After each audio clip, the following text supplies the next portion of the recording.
evening, everyone. Welcome to the Weston Board of Education's September meeting. We do have a quorum, so I'll call the meeting to order, and we'll start, as we always do, with the Pledge of Allegiance.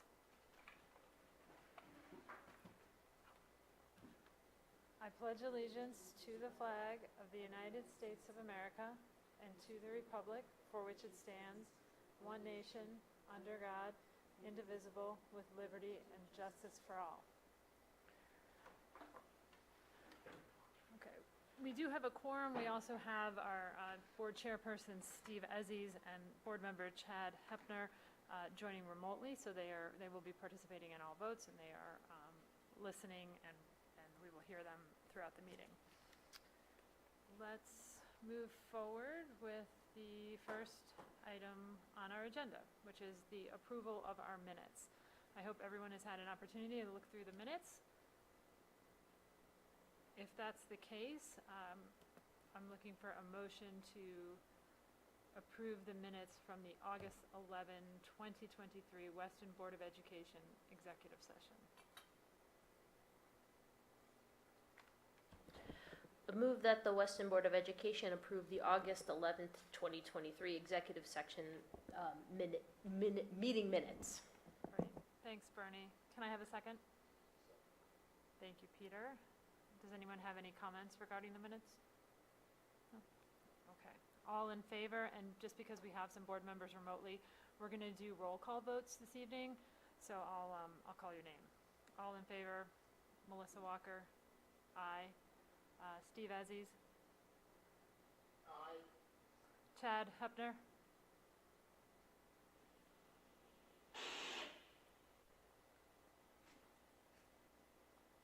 was that an aye? Okay. Peter Gordon, David Felton, and Bernie Kingsley. Okay, great. That motion passes. Let's have a motion for the meeting minutes from the August 17th, 2023 executive session. Move that the Weston Board of Education approve the August 17th, 2023 executive session meeting minutes. Great, thanks, Peter. Thanks, Bernie. Any comments on those minutes? Okay, all in favor? Melissa Walker, aye. Steve Ezzies? Aye. Chad Hepner?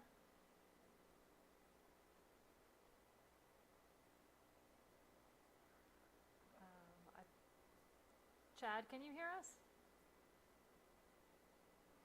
Okay, let's give Chad just a minute also so that we can make sure this is working properly.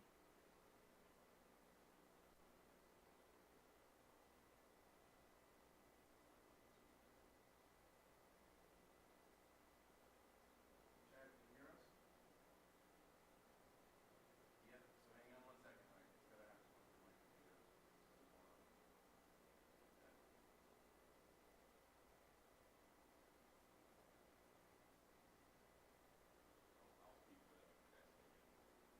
Okay, well, I heard Steve loud and clear. Let's, all right, so how about Chad Hepner? I heard it, aye. Okay, great. Peter Gordon? Aye. Great. David Felton? Aye. Bernie Kingsley? Aye. Great, thank you. Any opposed? All right, so the motion passes. And lastly, the meeting minutes from our August 28th special session workshop. Can I have a motion? Move that the Weston Board of Education approve the August 28th, 2023 workshop minutes. Great, thanks, Bernie. Second, thank you, Peter. Any comments? I'm going to abstain because I wasn't there for that. Okay, that's fine. Thanks, Bernie. Any other comments? All right, all in favor? Melissa Walker, aye. Steve Ezzies? I heard an aye. Okay. Chad Hepner? I heard an aye. Great. Peter Gordon? David Felton? Bernie Kingsley? Abstain. Abstain, right, I forgot. Thank you. All opposed? All right, the motion passes, so that's all three of our minutes have been approved. And we will move on to our next item on the agenda, which is, our student board representative comments. Welcome. So we have 2 new student representatives to the Board of Education, which we have every year.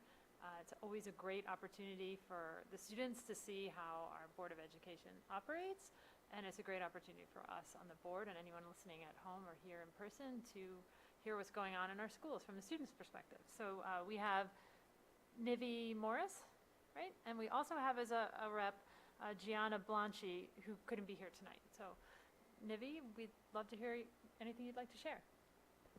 Hi everyone, my name's Nivi Morris. I'm a co-executive president with Gianna Blanchi. She's so sad she can't make it today. She had a volleyball game. So I wanted to start with just going over homecoming week, which is coming up. For homecoming week, we are going to be playing Bethel on September 29th for our homecoming football game. And then on the 30th, we have our homecoming dance, which we're very excited about.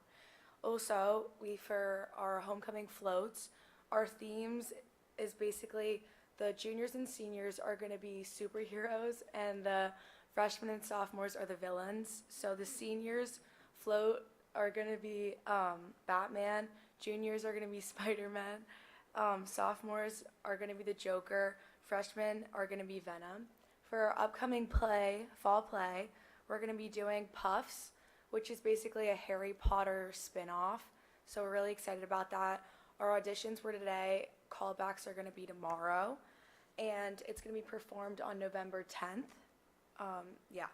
And then lastly, we're also starting a new composting initiative in the high school. Sustainable Living, that course in our school, is basically leading that new program, and we're creating posters and videos to promote the school-wide health and just cleanliness of trash. So yeah, thank you. Great, thanks Nivi, that's exciting to hear. We've heard a lot about the composting program as it's coming through, so it's good to see it up and running soon. And absolutely, you know, for our student board reps, you're always welcome to stay as long as you'd like to, but I understand you have commitments and things of the sort, so please feel free to leave at this juncture. But first, let me ask if anybody on the board has any questions for Nivi regarding her report. Okay, well have a great evening and good luck with the Spirit Week. Sounds like a lot of fun. Thank you so much for having me. I unfortunately have to go to dance, but I hope you guys all have a good meeting. Thank you, bye. Okay, bye. Hopefully not, David. All right, moving on with the agenda. We're up to public comment. So if there's anybody that would like to give a public comment, just please come up to the table in the front, press the green button, and give your name and address, please.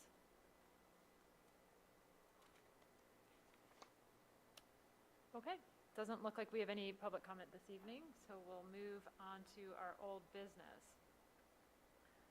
First are the Weston Board of Education policies. So we had on the agenda the attendance, truancy, and chronic absenteeism policy. Is that coming up for a second read? Yes, that's correct. It's coming up for a second read. We had ended the year with this policy, and we open it up again for discussion. And I would ask that Assistant Superintendent Dr. Henkel, who spent considerable time reviewing this policy, I'm going to rely on her as we go through and answer any of the questions that anyone might have.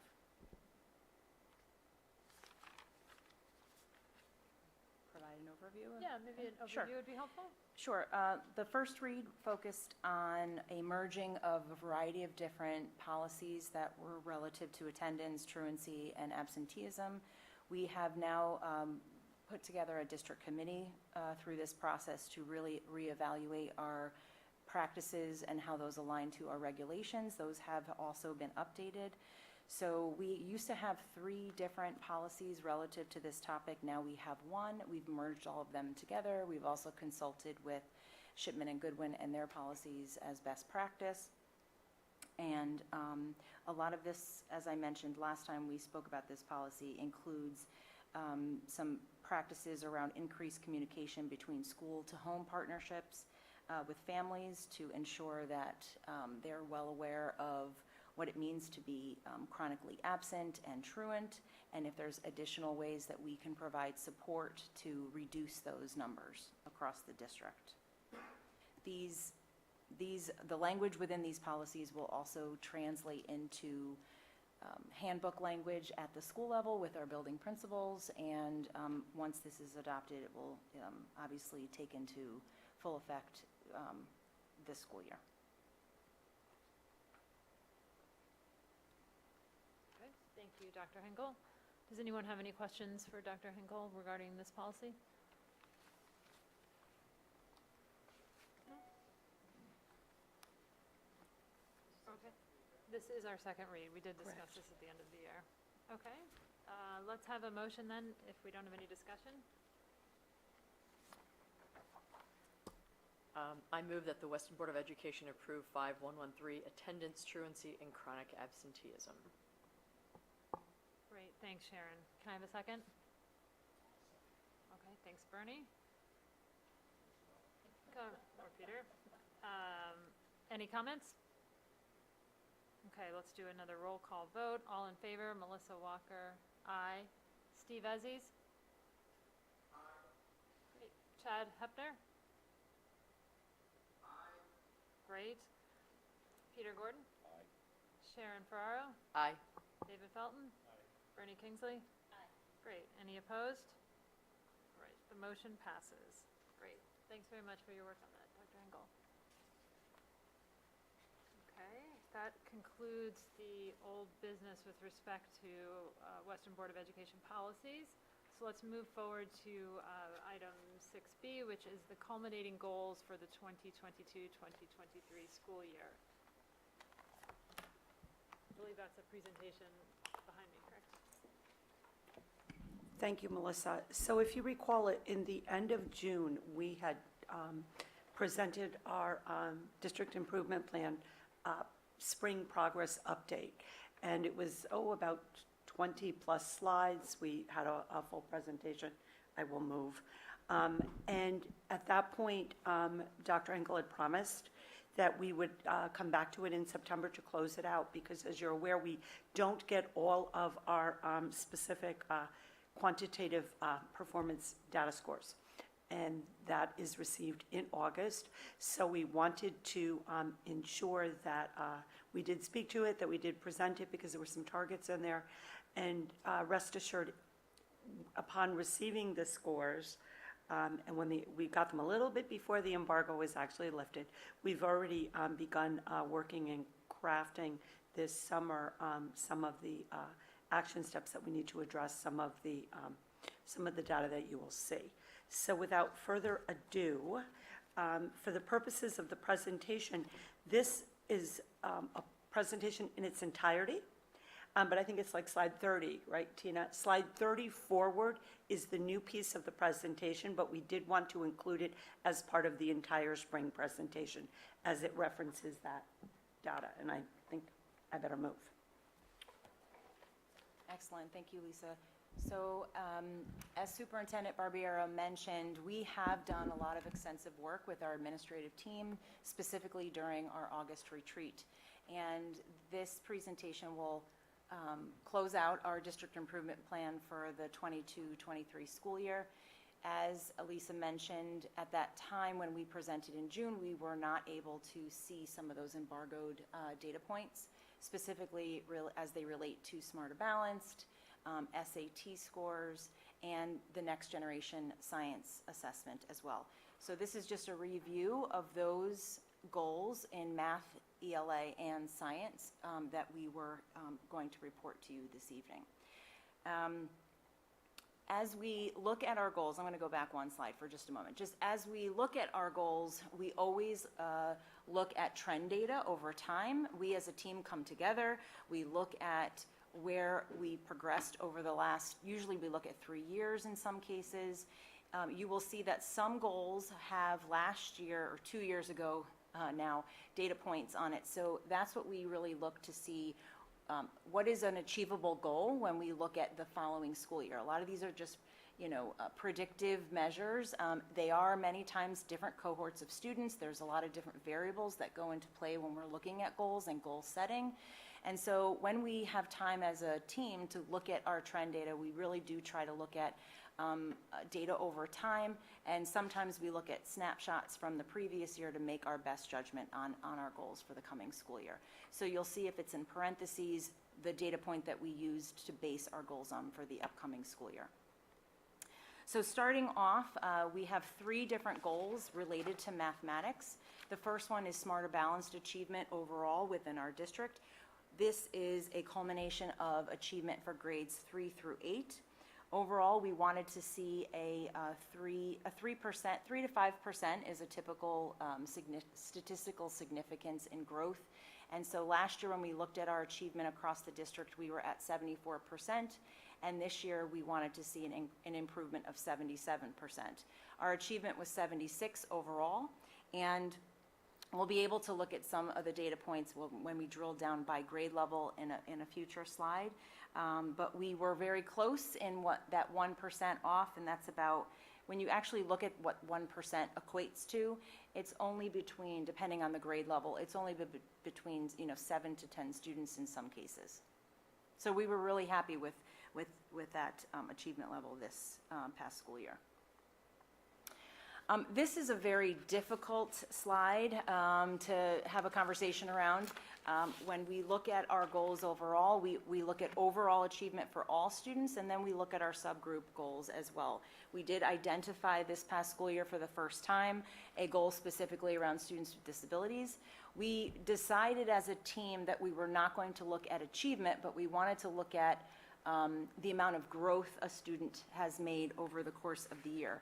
And this is difficult because the state of Connecticut provides districts with 2 different types of growth numbers. They look at a growth rate, and then they look at the achievement percentage that a student has made based on their targets that they set.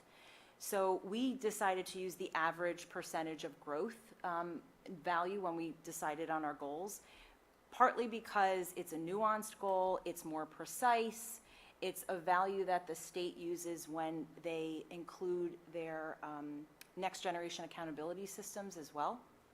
And so when we look at this measure, one way to understand what the average percentage of growth means is if the state says to a student, if you're in 4th grade and you achieve a certain amount in 4th grade in the spring, how much growth should you make when you're a 5th grader in the spring?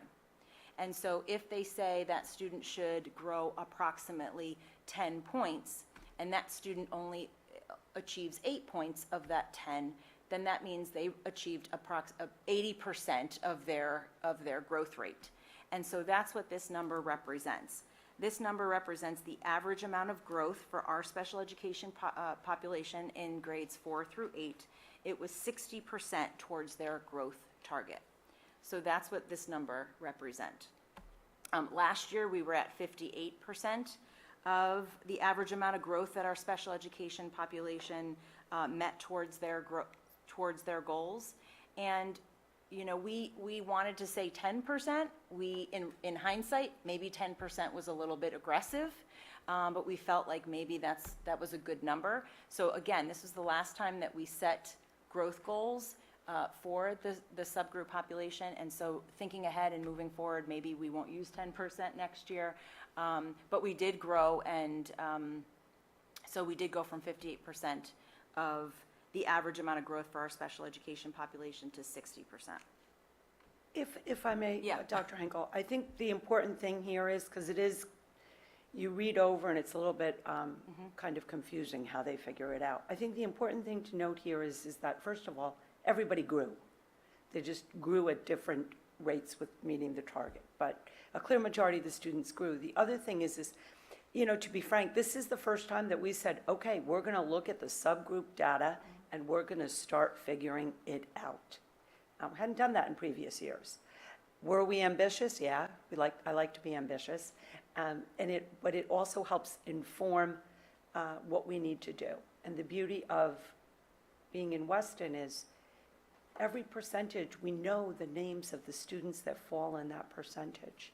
And so we can really start looking specifically not at the numbers, but at the students behind the numbers and what they need and if it needs to be fine-tuned, if you will.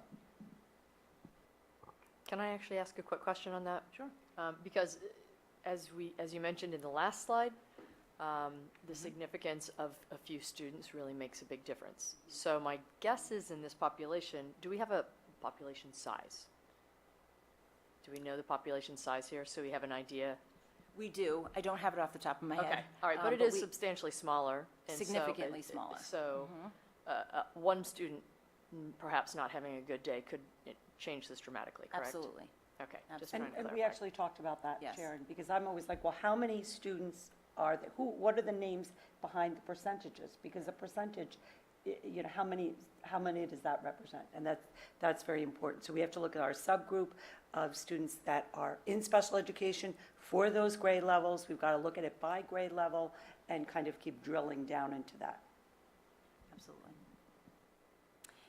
And then the last measure around mathematics is our SAT assessment. This is, as we all know, this is only given in 11th grade. It is a requirement for all 11th grade students to take the assessment at the same time that the state outlines. So this is a snapshot of when the students take the SAT. And as many of you know, SAT has been a hot topic over the years, especially since COVID. There's a lot of different variables that go into that assessment because many of us know that many universities are now transitioning to test optional. And so there's a couple different pieces of conversation relative to SAT in the 11th grade, but it is a requirement that all students take the assessment. We will look at more, comparative data in the next couple slides, and we're going to talk a little bit more in detail around the SAT and PSAT data in November when we do a full analysis as well. And just some common trends as we look at ELA and math. Over the years we have seen some trends in declining trends across many of the districts since COVID because it has transitioned to test optional. And so we have wonderings around students taking the assessment very seriously, or what does that change in mindset look like for kids to prepare and when they're coming to the assessment on the day of the test that is required. Did you want to add? If I can just add a couple things, because, when you see that, you think, wow, we were at 76 and now we're at 71. I can't reiterate enough, and it will be elaborated in November with Principal Warden and Ms. Starzyk, that the way the students take this test has clearly changed. For example, when they used to take it pre-COVID on a Saturday, you'd get almost 200 students, 200 juniors taking it on a Saturday. This past spring, 35 students, and not all of them were Weston students, took the June SAT. It just goes to show you that when you have the most competitive colleges, if they're not using and they're score optional, it's just kind of like a different mindset to how they're taking the test, if you will. And this is a test that is given during the school day. So what I mean by that is let's say you have like 96% of the students took it. And so as we drill down, and I don't want to go too into the weeds, but it's important to know, at first glance you say, what is this? I look at the list of students that, didn't meet the goal on it. And you look at the list of students, then you go back and you look at the PSAT list. What did they do that fall? And there were 16 students in the junior class in the PSAT list that on the PSAT were in the same situation. They were in the exact same situation, 16 students. I can look through them and I can say to myself, well, these 4 right here didn't take it seriously because, quite frankly, I know their grades, I know their courses, I know what they've done. Principal Ward and her team know it, and when they took the SAT, they weren't on it, or some of them still were. And so when we look at that 71% and we look at the other 29%, if you will, and you look at the student names, and we have to keep doing this, you find kids that are getting an A in pre-calc that didn't make it. The question is then, how invested in the test were they? So I do really think that that's an important point, and I think it needs to be mentioned now because, the public could see this and say, well, what happened? It's also how students are taking the test. I'm and also how wondering, important. I'm also wondering if it's how students are preparing for the test. I mean, I know at the high school, we have a course that some of our teachers offer for the kids to do a prep course, but I'm guessing that a lot of students in Weston also take an outside prep course. Do we have numbers? I mean, or We knowledge of can that? look at Because those I numbers, would- Melissa, but Meredith Starzik will tell you that that's also the issue. If you're applying to the most competitive colleges, I think it's Georgetown, I think is one of the only ones left that requires the test. So if you want to apply to a school and you don't need the test, you're not going to take the college, the prep test, you're not going to really put a full emphasis on your performance that day. And, you know, you can quantify that when you start looking at the names of the students and think, how is it possible that someone that got all A's in math, that trajectory, or A's and B's in math, are in that percentage of not passing? It has to speak to how much they value the test and what they brought into it that particular day. Yeah, all right, well, we may have to rethink, you know, how we structure this goal going forward. Exactly. Actually, that's what Dr. Henkel said. Is this the best measure for it? I don't know. But I do think that in looking and going through, because we're a small district, we can do it, go through every single name and see what their math trajectory is. And that's the first part of what we need to do. Clearly, there are some students here that, you know, we need to look at that are strugglers. Right. There are also many students on this list that, you know, I probably went through 25 students that I was like, how could this person be on this list? And they shouldn't be, to be perfectly frank.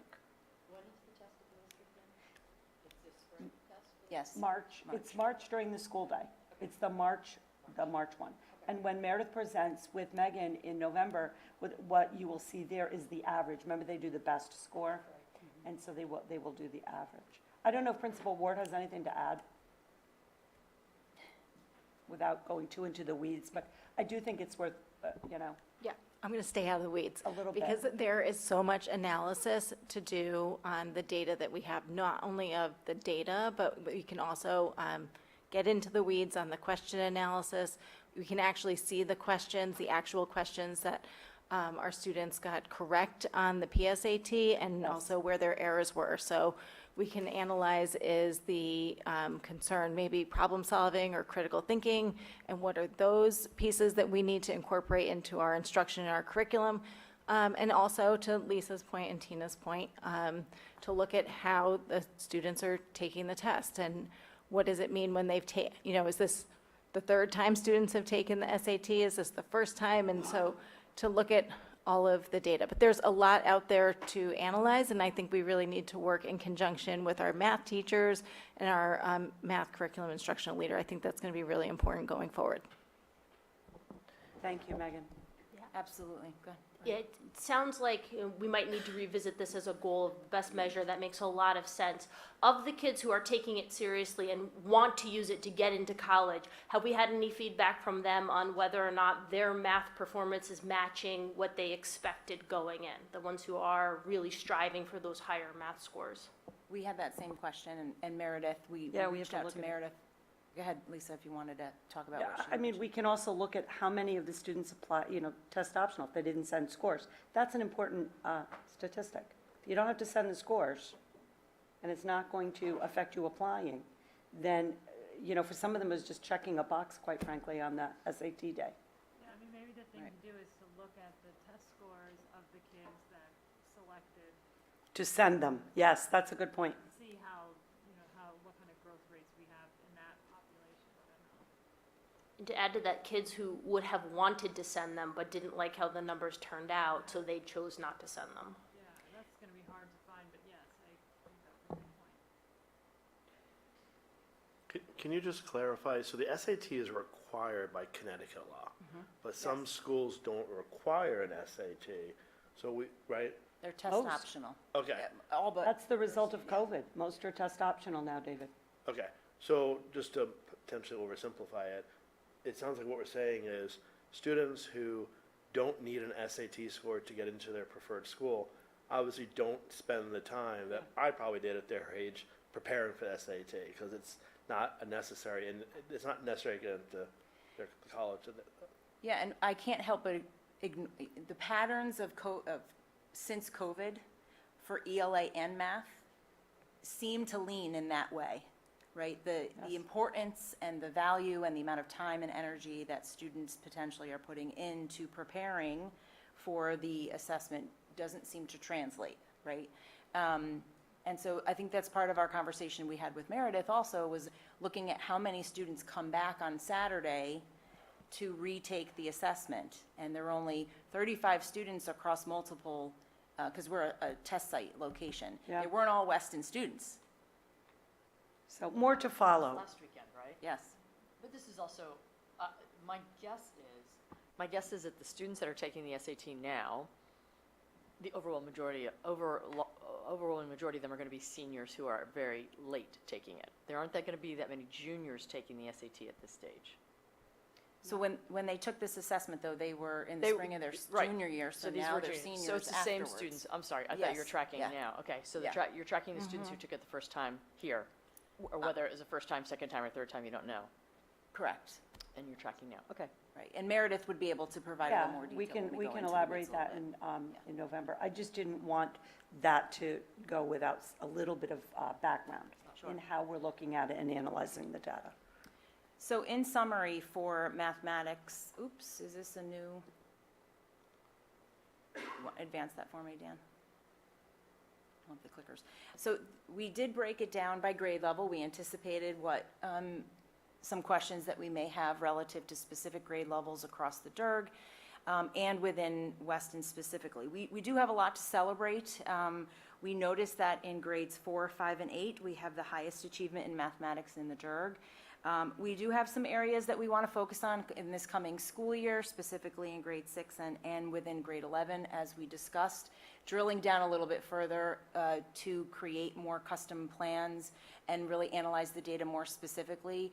And because sometimes when you look at those cut scores and the number of students that have missed the cut score by even 10 points, it's enough to really say, what do our customized instructional plans look like for those students? You know, when I looked at Smarter Balanced, specifically in grades 3 through 8, how many students were within 10 points of that meets cut score?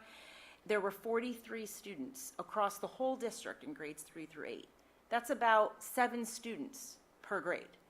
Right, so how are we really drilling into that data? How are we utilizing our benchmark and universal screening data through NWA so we can use them as predictors prior to this standardized assessment happens, right? And so that's some of our work that we really want to focus on this year, as well as a lot of the work, if you came to our subcommittee meeting on curriculum, the alignment to curriculum, the design of curriculum. What do the learning experiences look like for students in the classroom focused around critical thinking, problem solving, and building up their foundational skills in algebra, which, as you know, when you get to higher level mathematics, the foundation for all higher level mathematics is algebra. And so if you look at and take apart some of the PSAT data from the 11th grade specifically in the fall, that is one area that we should be able to really drill down a little more focus and focus our instruction around that heart of algebra, which is an area that we think we can have a greater impact around those end results in the spring. And a little bit later, we'll talk about some of the steps we've already put in place because, you know, clearly grade 6, that's a red flag. But it's curriculum and instruction, and we're working on it, that transition year. Absolutely. We're going to transition to ELA. Were there any questions? We will do a little summary at the end, but I just wanted to. Yeah, I just had a question about grade 6 and math. You know, clearly an outlier there. Do we have the data with us this evening with respect to grade 6 in years past? Because when I'm looking at, I remember when we had this presentation either a year or two ago, and we had some real concerns about grade 6 then. I'm now looking at, you know, grade 7 and grade 8, and I'm seeing an improvement from where this year's grade 6 is. Was our grade 6 from a year or two ago at a similar place? I mean, do we think, I guess what I'm getting at is, do we think that this is unique to this grade level, or is this something that we think is structural with how we're instructing in 6th grade math? Because Yeah. I'm not seeing that low of a number across the DIRG. I'm seeing it in Weston. Yeah, I'll start, and then, and Dr. Henkel can elaborate. And as I said, there's a slide coming up that talks about action steps. I think it's both, Melissa. I think it's a weak cohort, and I think we have some curricular instruction issues. I mean, I know that Mr. Doak, too, is looking at it, and we have what I think is a solid plan to address it. But clearly, these transition years are key. But when I look, for example, at 8th grade, I was so worried about the 8th grade transition. And, they're at 84. That's really amazing. And so we have to go back and look at the grade 6 much more carefully under a microscope. Long answer. I think it's both the cohort, but traditionally, correct, Dr. Henkel? Grade 6 has been low, but Yeah. this low, this is something that is Okay. lower than normal. So, and this, just so we understand, this is Current grade 7th 6 from grade. this current 7th grade. Current 7th grade. And I know that you always worry about, well, then what happens to them now in 7th grade? Yeah. And we're spending a lot of time on math and having some really great meetings. I was at one the other day with Mr. Doken. You'll hear about that in a little bit. Okay. But we're not going to, we can't leave anybody behind. No. They've got to get to that standard. I mean, this is, we're Weston. We take care of every individual student. Okay.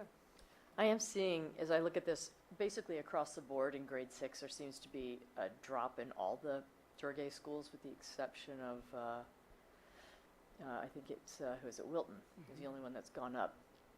So is it a transition thing? I mean, is that part of it? And if that's part of it, how can we address that proactively? You have got a plan. Okay, great. Yeah, don't worry. I don't know if this is in your later plan, but do we have data points for, this is essentially last year's 6th graders, right? So now they're in 7th grade.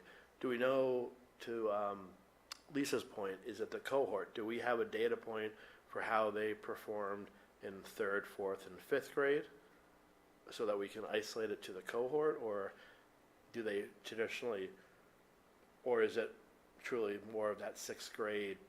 We can look at cohort data. That is also what I mentioned before about growth data, right? That the state provides for cohorts of students over time. We can look at that for sure.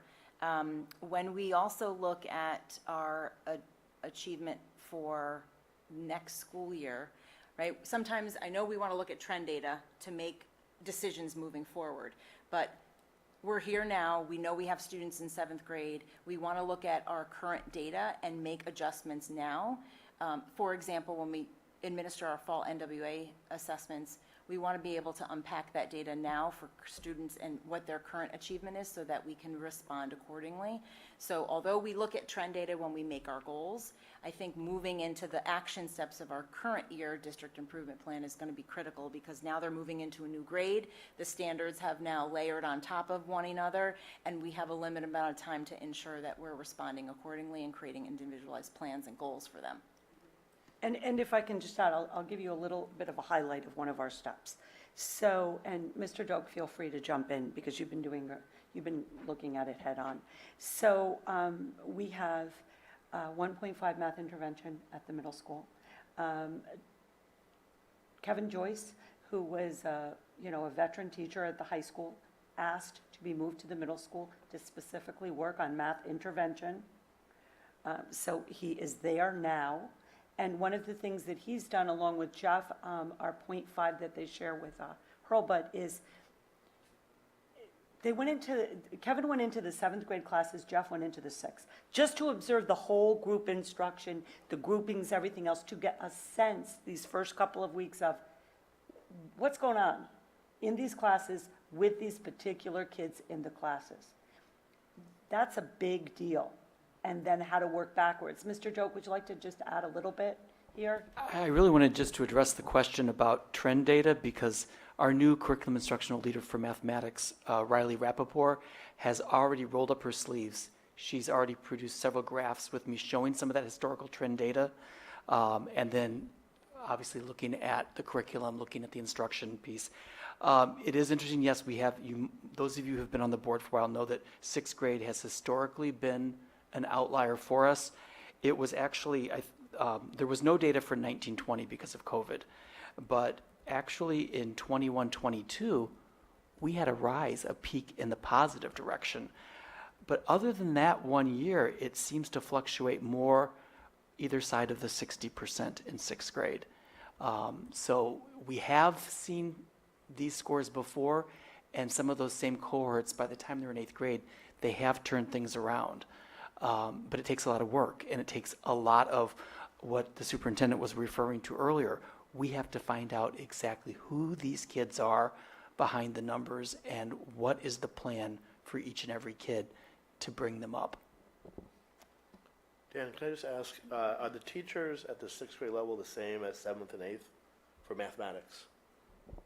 When you say the same, we have one teacher, one math teacher Right. per grade level. Okay, so so a sixth grade math teacher exclusively teaches to sixth grade students? Yes, now with our peer teaming, which we've had this is our second year of Okay. that. That was actually, I was wondering if that's the change. With the peer teaming, the teachers previously taught other grade levels as well, right? Yes. Okay. And so we do have new staff, and one of the sixth grade teachers came to us from a high school position in a different school district. So that's one of the things that we value when we look for teachers. We look for experience and a breadth of experience. I'll leave it at that. And is Mr. Joyce, he has not moved to middle school full-time, has he? Yes, he has. He requested a transfer, and he specifically, when he heard that Ms. Clark was leaving, he chose this. Wow, all right. You know, which, I mean, he is a gift to the middle school, right? So Absolutely. And he'll Thank be you. teaching sixth grade, is that correct, or seventh? He is our interventionist, so he does work with students in all grades. His focus has been on seventh and eighth up until this point, but it's early in the school year. Okay, all right, thanks. And we have a part-time, well, it's full-time, but part-time at the middle school specifically for six. So, and we are really trying to push them into those classes, and then, get a sense. So, If I could too, the strength of the three members that Dan talked about relative to 6 and through 8 math is very different than what we've had before. They all have experience coaching teachers. They all have experience with intervention. They all understand curriculum, specifically at the middle grades. And so when we talk about support, it's support, fine, the title is there, and two of which are interventionists. However, support is at the tier 1 level, which is in the classroom, as well as in interventions with students. And so that team to support 6, 7, 8 is at a higher level than I've seen in many districts. And so I think they're going to really see some return on investment, which is going to be really exciting this school year, in addition to some of the action steps that we're going to talk about in a minute. And is part of what you're looking at also when the kids leave WIS at fifth grade, are they prepared? Okay. Yeah, and I'm not making excuses, but the reality is the shift in standards from 5th to 6th grade and from 2nd to 3rd grade is significant.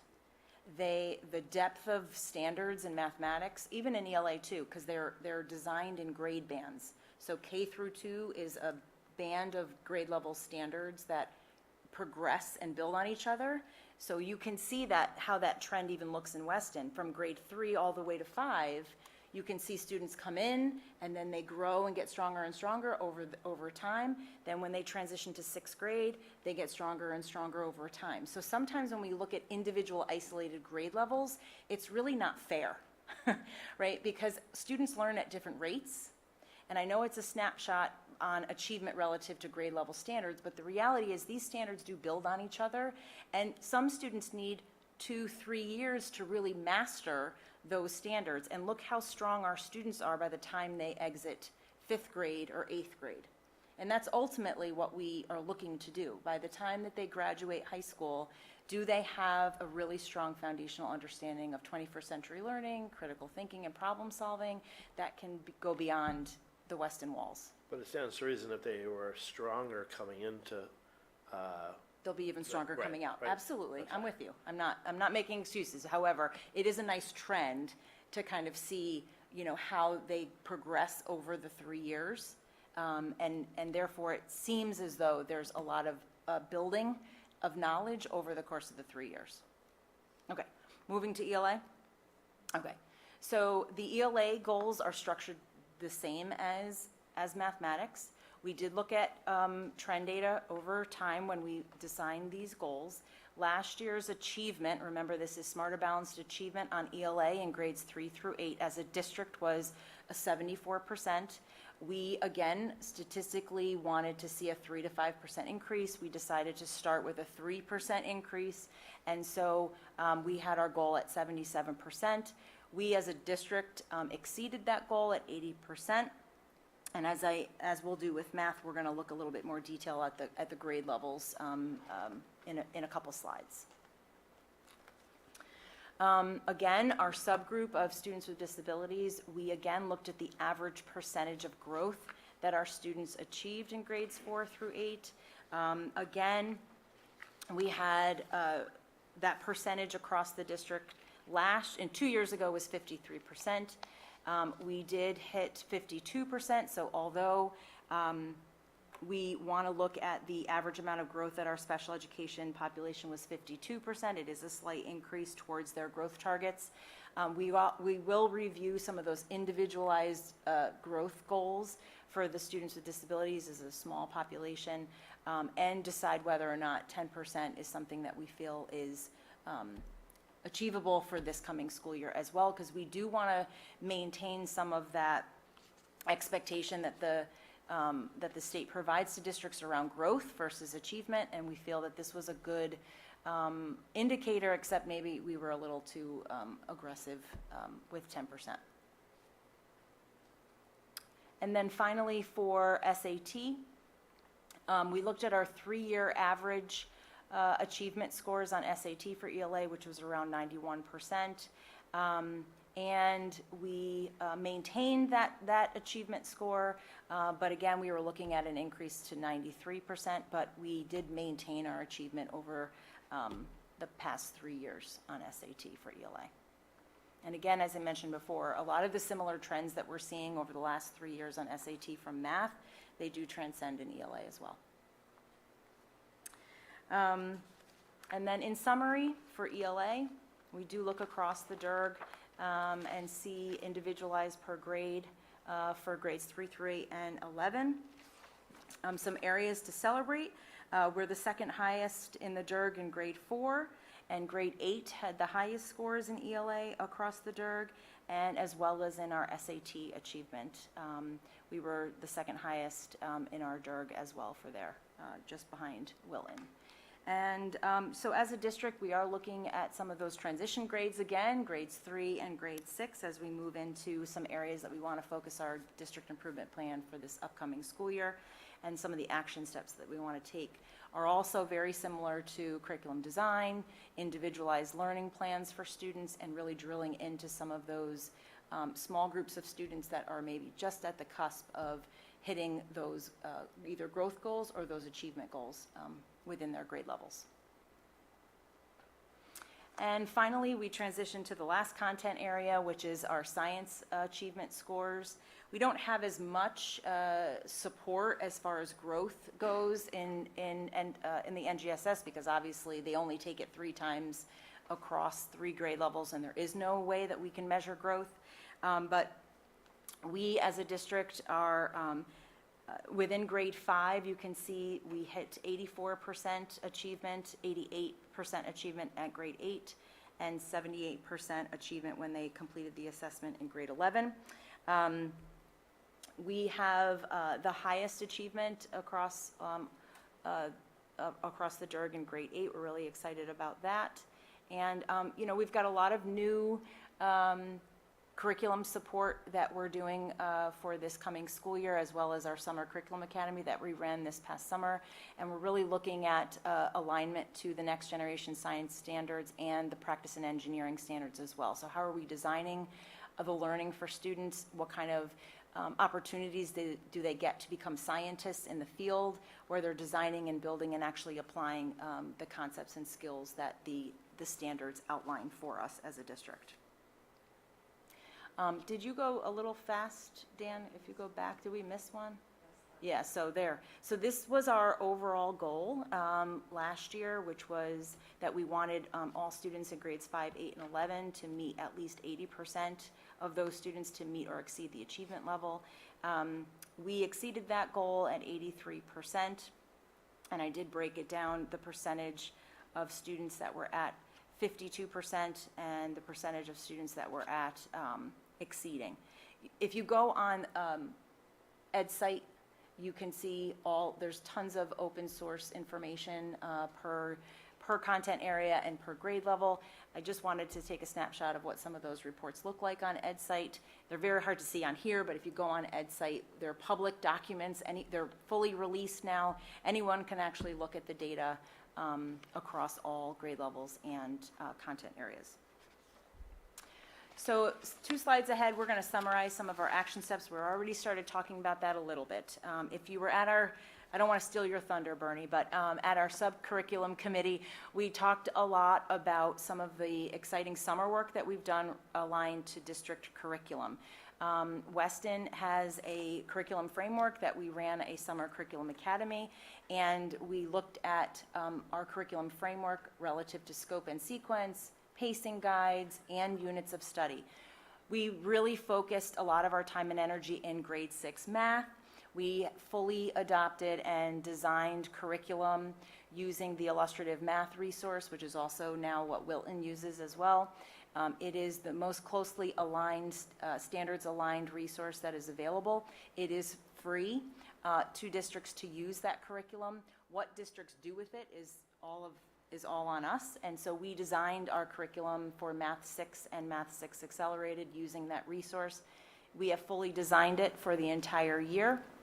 It includes project and problem-based activities and projects as well, so we're really exciting for that implementation. And all teachers have been trained through the illustrative math company this summer, actually in August, and our coaches and our interventionists also have experience using that resource as well. So when I mentioned that this is a really dynamic team at the middle school, we're excited for the support and the achievement that they're going to have this year.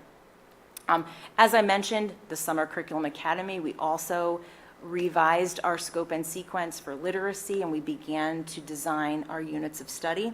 The focus area for our summer work was really in K2, and we designed all of our units of study now that we've adopted the American Reading Company in K through 2. So we had a really strong team working on curriculum this summer, and I was really pleased with the amount of passion and intensity that they rolled up their sleeves and got a lot of this work done in a very short period of time. It's nowhere near done, for sure, but we've really done a great job to identify the priorities and how that relates to some of the upcoming work in the school year. Lisa mentioned that we did a lot of work this summer with our administrators to unpack a lot of the additional data pieces that we have, not just Smarter Balance, not just the standardized test scores, but also what are some of the qualitative components that we have when we look at our action steps moving into this school year. We unpacked our tri-state math report that we received. We also are supporting the high school with their NEASC report as well to unpack that report and help support them with their action steps this coming school year. And then we did a lot of analysis of our school climate data as well, right? And you'll see some of how that data lives within our upcoming district and school improvement plans. And then finally, we did provide additional training to our curriculum and instruction leaders, and we also opened it up to our administrators.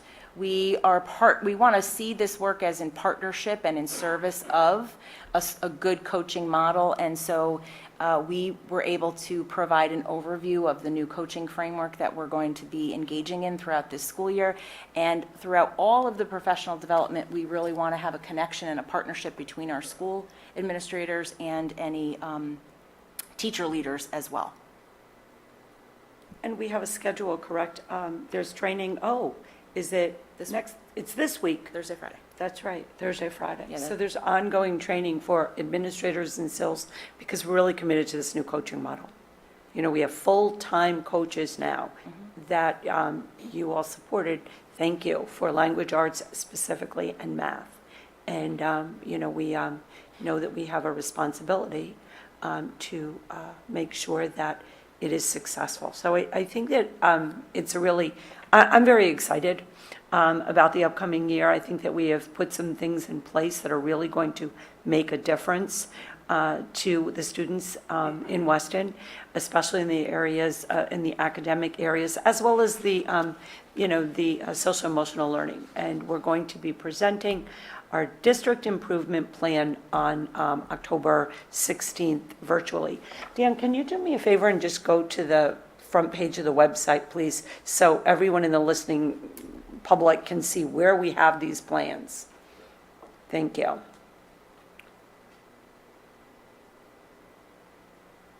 So if you go to, district information and you go to district improvement plan, what you will see there are our vision, our mission, portrait of a graduate, the beliefs that you all wrote, and then here are all the plans. Okay, so we have all of the plans and all the presentations that went to 22-23. Those we will keep, have access to, but that's where the new plans will go as we finish them up. We spent a great deal of time in working in August and in September to get them ready for you in October. Great. Thank you. Thank you. Thank you, Dr. Hinkle. Sure. Thank you, Dan.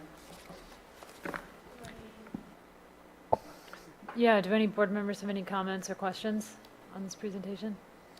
I have two questions. Yeah.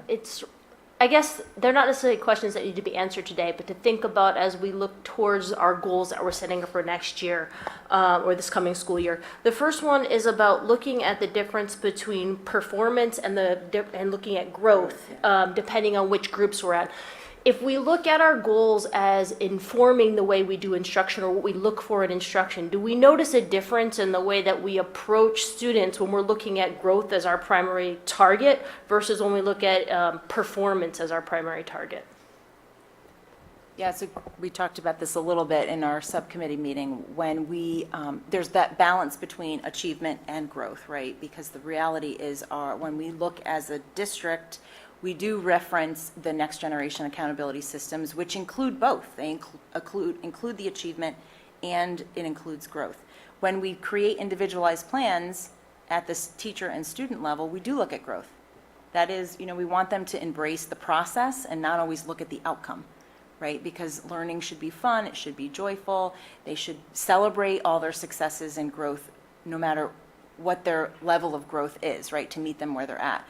So to your point, when we revise our goals this year, we have been having discussions around when is achievement relative or that is the right way to write the goal versus using growth goals, because we have both at our fingertips. And I think we have to, it's kind of like a multi-pronged approach because students are very focused on their scores. Parents are very focused on their scores and how to move that to more of a growth mindset. I keep thinking of that book, that Carol Dweck book, right, about growth mindset, how to do that. It's challenging. One of the things, just a structural thing is, Mr. Doe, can you talk about what you did at the middle school to keep the emphasis more on learning and not constantly looking at Well, I have grammar had school? some pushback from some parents. I know, but that's why I'm giving you this forum. Yes, we closed off the parent portal, which is the student portal as well, during the school day. That's just during the school day, so from 7:45 until 2:30. It is a manual process that has to be done every morning and every afternoon, so there is a little human error, and I appreciate everyone's patience with us as we get our system down, but it really does make a difference. And even the parents who miss the 24/7 access do recognize how important it is for the students to not have constant access to Power School. It's not meant to be a real-time update of grades. So I think that's one kind of concrete step that we did. You know, I think back to, we can see, parents, how many times you check. And some of the numbers were concerning, to be perfectly frank. Like, how could it be possible that this has been checked this amount of time? Just think of the stress that, I mean, it makes me feel stressed and I'm not even checking it. How does the parent and the child? The other thing I will say is with professional learning, and I'm going to give a shout out to Dr. Henkel.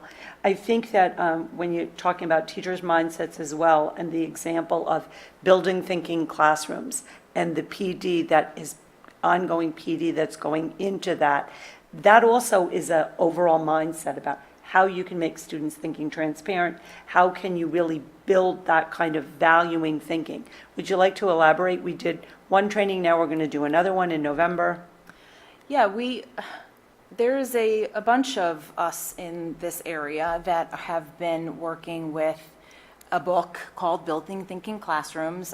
We talk a lot about it when it comes to growth mindset and recognizing what the learning is designed like in the classroom for students to be up and engaged and interacting. And so we ran a full day professional development session with specifically focusing on grades 3, 4, and 5. We invited other members of our surrounding towns to participate. It was actually a great opportunity to even network with other teachers and how they're using the strategies in the classroom, specifically focusing in mathematics. And then I reconvened the area assistant superintendents and curriculum directors to talk about what they've been doing in this area and the shift in pedagogy and where they're at with their teachers. And we are going to be working collaboratively across the other towns, and we're going to work together to design another professional development on November 7th. We're going to host it actually at the Northfield Church, and we've opened it to 5 of the neighboring districts that I've been talking with, and we're kind of working together based on our goals, and we're sharing the expenses because Weston is small and these outside trainers and are very expensive, and so it helps us meet our goals and also support each other because we've got some similar goals around instruction and shifting the thinking in the classroom and the pedagogy in the classroom.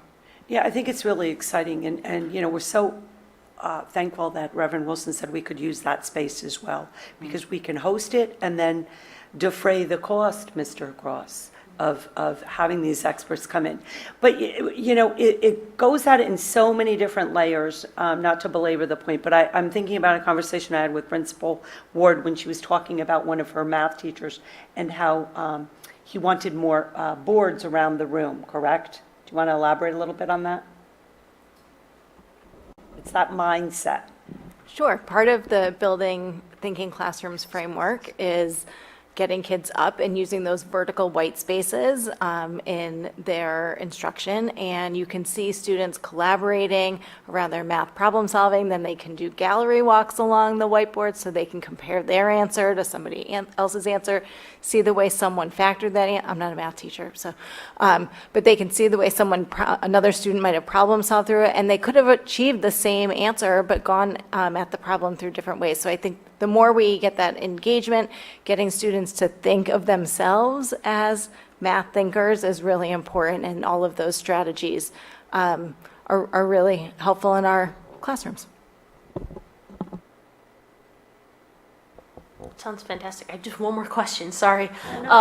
Just thinking about the NGSS test specifically for 11th grade, and it being partitioned into different topic areas and thinking through the election of students on which science competencies or classes they want to take, how do we feel in terms of students' preparation for each of those sections, and is it the best goal for us going forward to get a full science measurement? Yeah, last year, one of our goals, and if you go flip back to some of the previous slides, one of the action steps was focusing on how are we measuring some of those three different dimensions of the science standards, right? The DCIs, the SEPs, and the cross-cutting concepts.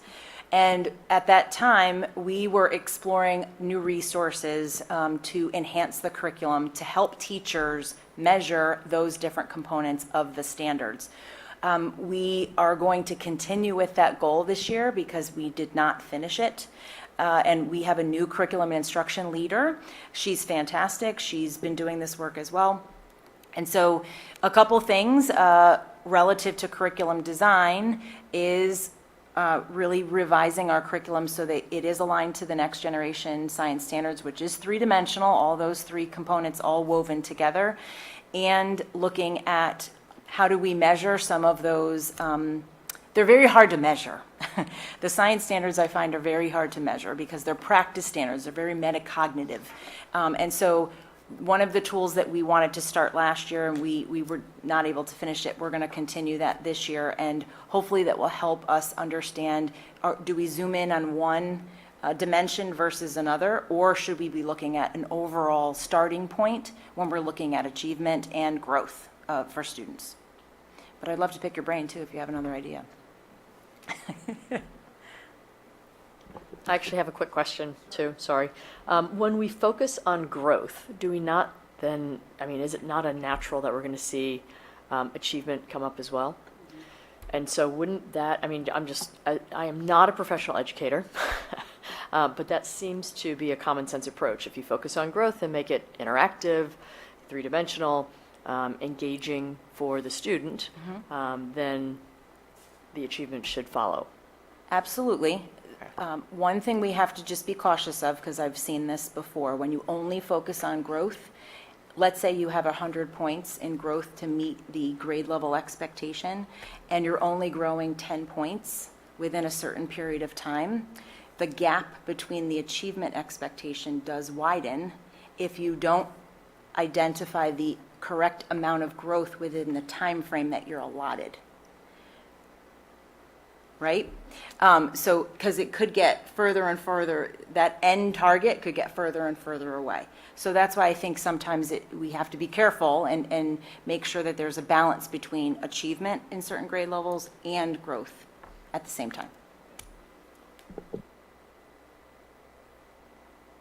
Okay, I just have a comment as well. And first, just for a little bit of context, this level of specificity with respect to district goals and measurable outcomes related to those goals is new to the Weston district. I mean, we haven't had this level of goal setting and measurable outcomes previously. So I recognize that in setting these goals and going through this process that we were kind of starting from scratch, so to say.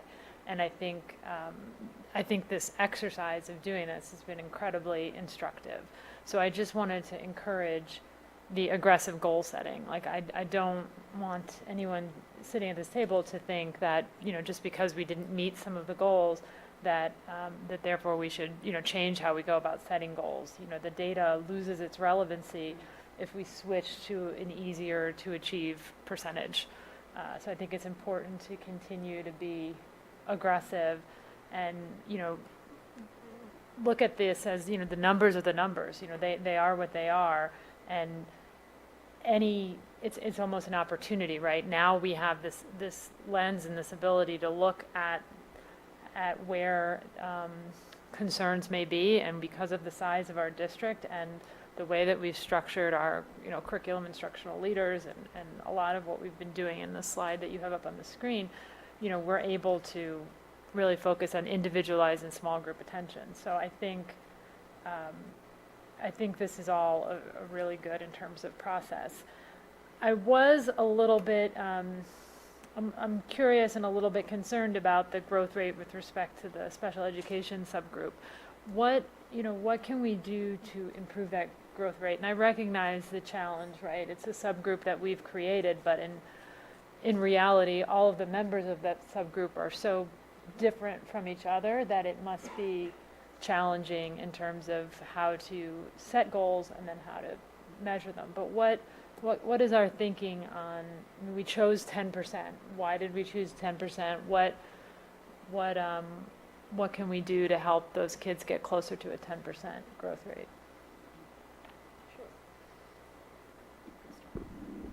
I think you're spot on, and this is a new way of thinking about goal setting, and I would say especially within our special education department. If you look around at area districts, most are not setting subgroup data. This is not something that's entirely comfortable and familiar. So I think step one of the process is actually setting the goal and saying these are the expectations we have for these specific students moving forward.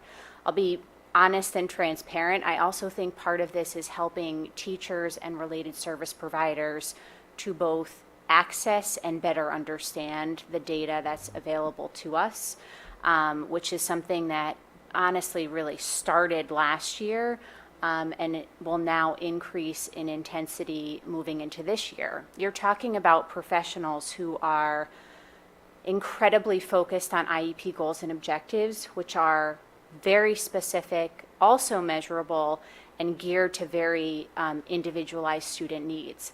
This is radically different. This is standardized assessment data, and just becoming proficient in what the expectations are. How do we align our goals and objectives to the curricular outcomes that we're looking for, and also the assessment data? Like, we did set ambitious goals. I'm proud that we set ambitious goals. The reality is this is not a one-year project. I think we took a first step. We're already having conversations at both the district and the building level about how we more effectively continue this work moving forward. I think it's important work for us to continue, but that's just the reality of this is what we did in 1 year with something that really has not been done before. No, I think that's a really helpful mindset. Yeah, I think we just have to continue to watch and learn. Any other comments from the board members? Melissa? Oh, yes. It's Steve. Yes, Steve, we hear you. Yeah, just what will be the milestones during the year to understand how the students are progressing along this plan? Steve, this is Lisa. We are working on setting our new targets for our different assessments. Are you speaking with all students or specifically with the subgroups of special education? For all, well, I'm sorry, I'm kind of backtracking. That's okay. You know, in particular, math in the, between grades 5 through 7. So I can speak a little bit about, we're going now into my third year as superintendent, and the whole idea of having improvement plans and crafting them and everything else. And with Dr. Henkel's help, we crafted them last year at this time and got them on the table. This year, we have, and then everyone worked towards them. This year, I guess I would say that we've had a more organic approach, if that's the correct word, by saying to the different schools, these are the scores, this is what you're looking at, and having the conversation of, in these particular cohorts, what growth do you think that you can achieve? That's a little bit different of a conversation than last year at this time. It was, okay, we're going to be ambitious, we're going for this, let's do the work. And so we still haven't determined our targets. The schools have, but we have to come back together again and look at them and decide what's going to be the overall district target and what's going to be the target at the different grade levels. So that work is still in progress, I guess I would say, because we're being that careful of looking at each particular grade level. And if I would add, we're going to continue that same model that we Yes. did last year, where we set our targets based on trend data, and we will report out, in the winter based on our predictability screening tools that we have, and again in the spring. And a lot of times we do report out on those action steps a lot in a lot more detail at our subgroup committee meetings. So I encourage anyone to join those when we have them, because that is really focused on a lot of the action steps that you'll see at the school and the district level. So in October, what we would like to do is do the overview of the district improvement plan, knowing that we have all of the school plans also that are all posted. So if you might see a goal, for example, okay, students in grades 3 to 8, and this is the target, then when you look at Mr. Doak's plan, he will have specific targets by his particular grade level and that cohort of students. That's what will happen. And for some, it's like we have a baseline, right? With the DIBELS, is that correct? Yeah, They as just- many of you yeah. know, we're transitioning to a new core curriculum and new assessment based on the state, and based on our district literacy committee. So this year, K2 will have a new baseline because of that assessment that we literally just started today. Yes, and there were a couple bumps I heard. Ms. But we made it Katis work. is shaking her head, yes, glad it's a baseline, but we are moving forward. Thank you for helping us with that, Mr. DeVito, in the implementation of it.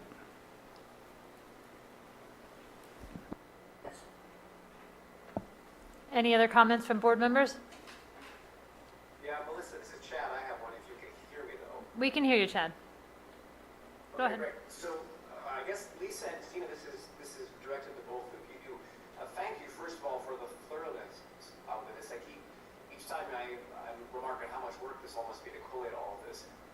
The numbers paint, a very vivid picture in their own way, but each time when I'm on curriculum committee and these lengthier conversations, I'm also impressed at how you continue to keep the focus on all of the qualitative measurements and also go into giving a snapshot of how things are at a given moment in time.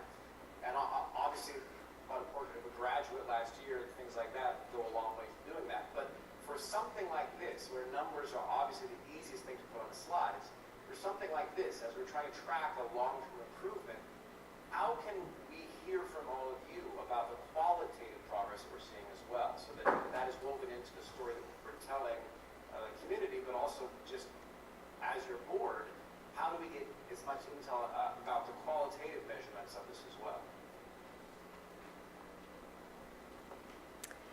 So, Chad, I know you're part of the curriculum subcommittee meeting as well, and so the depth of qualitative components really live sometimes in that subcommittee meeting.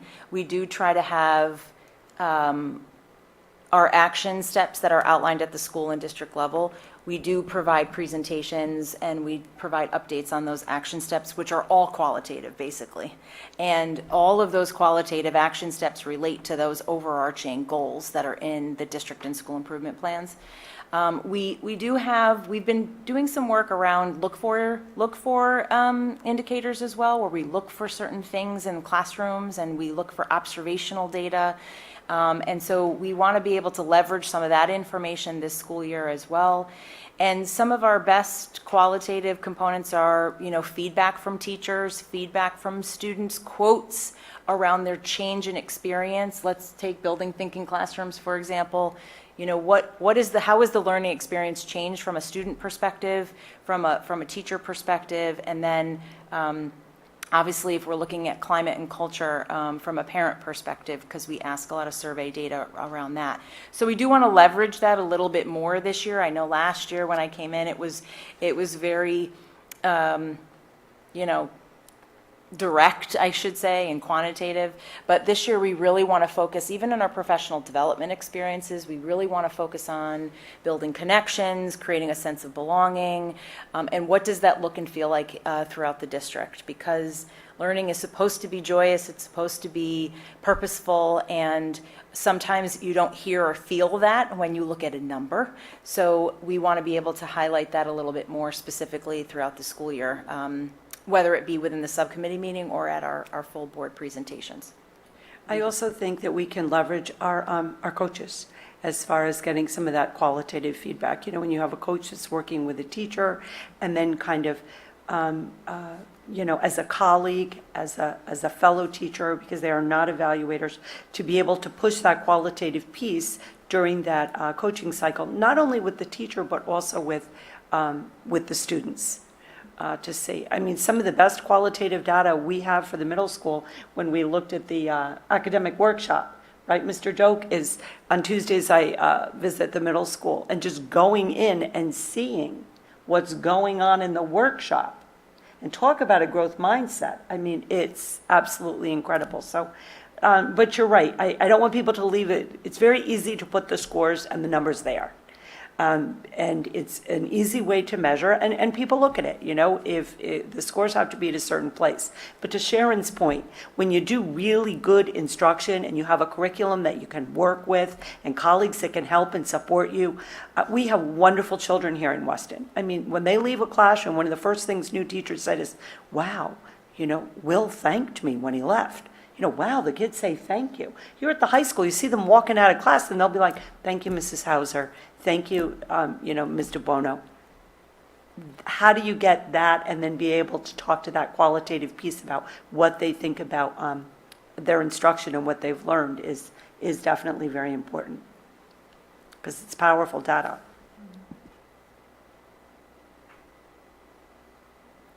Okay, any other comments?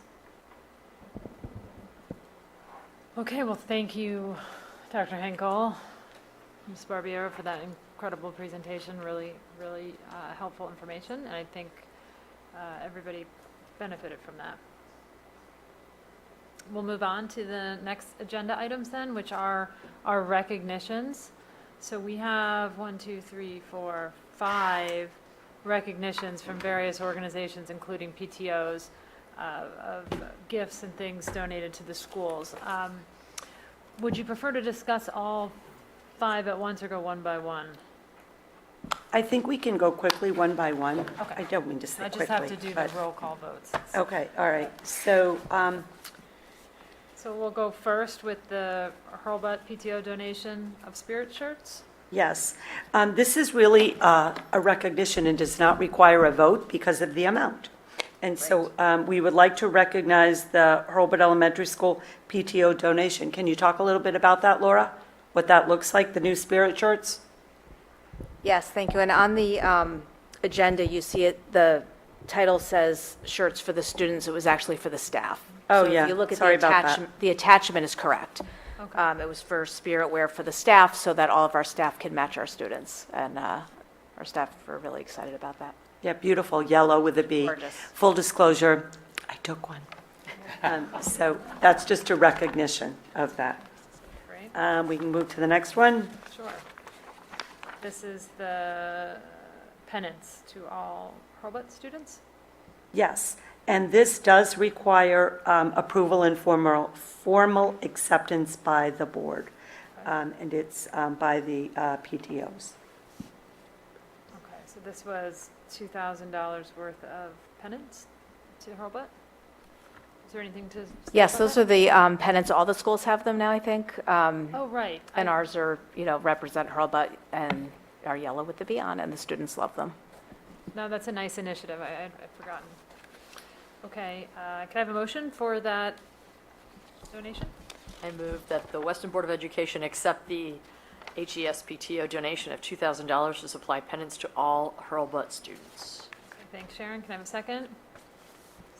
Okay, Bernie, thank you. Any comments? Okay, all in favor? Melissa Walker, aye. Steve Ezzies? Aye. Chad Hepner? Great, thank you. Peter Gordon? Aye. Sharon Ferraro? Aye. David Felton? Aye. Bernie Kingsley? Aye. Any opposed? All right, that motion passes. Thank you, everyone. Thank you to the Hurlbut PTO. Next, Another PTO Hurlbut donation in the $5,000 to upgrade the staff lounge at Hurlbut. And, you know, our PTO is just so generous. All the PTOs are. So this was for furniture, paint, et cetera. And this does require your approval. okay, can I have a motion for that donation? I move the Western Board of, move that the Western Board of Education approve the Hurlbut PTO donation of $4,000 to upgrade the 5,000. sorry, I'm looking at the wrong one. The $5,000 to upgrade the staff lounge at Hurlbut Elementary School. Thank you, Sharon. Can I have a second? Second. Thanks, Bernie. Any comments? All right. All in favor, Melissa Walker, aye. Steve Ezzies? Aye. Chad Hepner? Aye. Thank you. Peter Gordon? Aye. Sharon Ferraro? Aye. David Felton? Bernie Kingsley? Aye. Great. Anyone opposed? All right, the motion passes. The last one for Hurlbut Elementary School, they have been very generous. Very busy. And this has to do with the B playground outdoor seating. Ms. Gatis, do you have anything to elaborate on that? Yes, We do that's need for your our approval. core playground. The newer playground has very old wooden picnic tables and benches that are in need of replacement. So our PTO would generously like to replace those. They are honeycomb shaped. We're very excited about that. It is much needed seating. It's also a frequently used playground on the weekends. When school is not in session, it has become really a community favorite. It would really add to our space. Great, thank you for that. Can I have a motion for this initiative? I move that the Weston Board of Education approve the Hurlbut PTO donation of $4,000 to upgrade the B playground outdoor seating at Hurlbut Elementary. Great, thanks, Sharon. How about a second? Second. Thanks, Bernie. Any comments? They're very generous. These Yeah. are really generous gifts. Impressively generous, So yeah. nicely done, PTO. All right, all in favor? Melissa Walker, aye. Steve Ezzies? Aye. Chad Hepner? Okay, thank you. Peter Gordon? Got it. Thank you. Peter Gordon? Aye. Sharon Ferraro? Aye. David Felton? Aye. Bernie Kingsley? Aye. Great. Anyone opposed? The motion passes. Thank you to the Hurlbut PTO for their generosity and creativity. This next and last one, I think it's the last one, This yes. is the last one. I'm very excited about. Patty Falber could not be with us tonight, so I will take the lead on this. Shelley Reines, our library media specialist, really wanted a book vending machine at WIS. And you might think a book vending machine, it's a library, you can borrow books. But she had had one in her old district, and so we approached the Weston Kiwanis and the PTO to kind of share the cost of getting this. And the idea behind it is that the books are there and it relates to their Pride PBIS initiative. If you do something that represents accountability, respect, integrity, discipline, effort, all of that, you get a coin and then you get to pick a book. So it's a real positive school climate initiative. The students are very excited. You do need to approve it. Full disclosure, it's being dedicated Wednesday. If you could please approve it, it's spectacular. No, that's a great effort from the Weston Kiwanis and the Weston Intermediate School PTO. We're very appreciative of that. Can I have a motion for this fantastic? I'll do it Book quickly vending since it's machine? happening on Wednesday. I move Well, that the West- it came together after the board meeting, and I said, oh, I'm sure they will be so happy to approve it. But we didn't want to lose any momentum, right, Mr. Cross? I think it's a great idea. So I move that the Weston Board of Education approve the Weston Kiwanis and WIS PTO donation of $6,789 for the custom wrapped book vending machine at Weston Intermediate School. Thanks, Sharon. Can I have a second? Second. Thanks, Bernie. Any comments?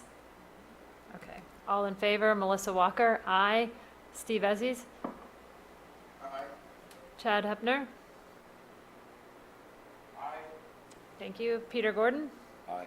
Sharon Ferraro? Aye. David Felton? Bernie Kingsley? Aye. Great. Any opposed? All right, that motion passes as well. Thank you to the Weston Kiwanis Club and the Intermediate School PTO.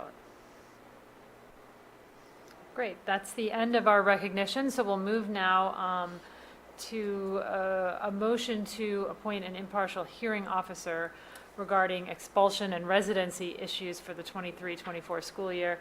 We've done this in the past. If you Correct. briefly want to say anything. Sure, this has been our past practice and it needs to be approved every year. And if you recall, the reason is because it does bring in an impartial hearing officer And we've had great experiences with that. It's someone that comes, that does this in the state and listens and makes decisions regarding, expulsion hearings, residency issues, that things. To be perfectly frank, it takes it out of your hands and it puts it in an impartial person, which, who has a lot of experience in doing this and Yeah. I certainly support our continued use I of this. think in a small district, it makes a lot of sense to Yes. have a hearing officer. Yeah, it's very challenging. I mean, the history of this was, not to digress too much, and the families are no longer in town, but there was an expulsion situation, and there were board members that were neighbors of both parties. And it's very uncomfortable, to put you in that position where, and then do you recuse yourself? This takes all of that out, and it kind of makes it very clear. And one of the gentlemen that we've worked with in the past, Steve Cedar, absolutely wonderful person, and everyone's shaking their heads. Really good, professional, handles himself very well, and we've been very pleased with the outcomes. Anytime we're in these situations, we're always trying to err on the side of how to support our students. And that's the lens that Steve looks at it. Yeah, absolutely. And if ever we feel like we need to move away from a hearing officer and back to the Sure, board, yeah, you can. we can do that. I would recommend authorizing it. Could I have a motion for the impartial hearing officer, please? I move that the Weston Board of Education authorize the superintendent to appoint an impartial hearing officer for expulsion and residency issues for the 2023-2024 school year. Thanks, Sharon. Can I have a second? Thanks, Bernie. Any comments? Okay, all in favor, Melissa Walker, aye. Steve Ezzies? Chad Hepner? Thank you. Peter Garden? Aye. Sharon Ferraro? Aye. David Felton? Aye. Bernie Kingsley? Aye. Great. Any opposed? All right, the motion passes. Thank you. All right. We are moving on now to a policy for first read. And this is, it's in the packet and it's online on the board book as well. The policy 5131.911, which is bullying prevention and intervention. So we'll have a brief discussion of that. I don't know if that's Dr. Henkel or Ms. Edwards. But first, just for a little bit of background, the state of Connecticut has made some changes to bullying laws statewide. So we had a bullying policy in place here in Weston, and it was actually one that we had looked at relatively recently, within the last 5 to 10 years. However, there's been a lot of enough structural change to how the state wants bullying to be handled. There's some reporting requirements and things of the sort that it really made sense for us, rather than to redline and hodgepodge together our old policy, just to kind of start from scratch with a new model bullying policy that dovetails with the state's requirements. So that's what you have before you.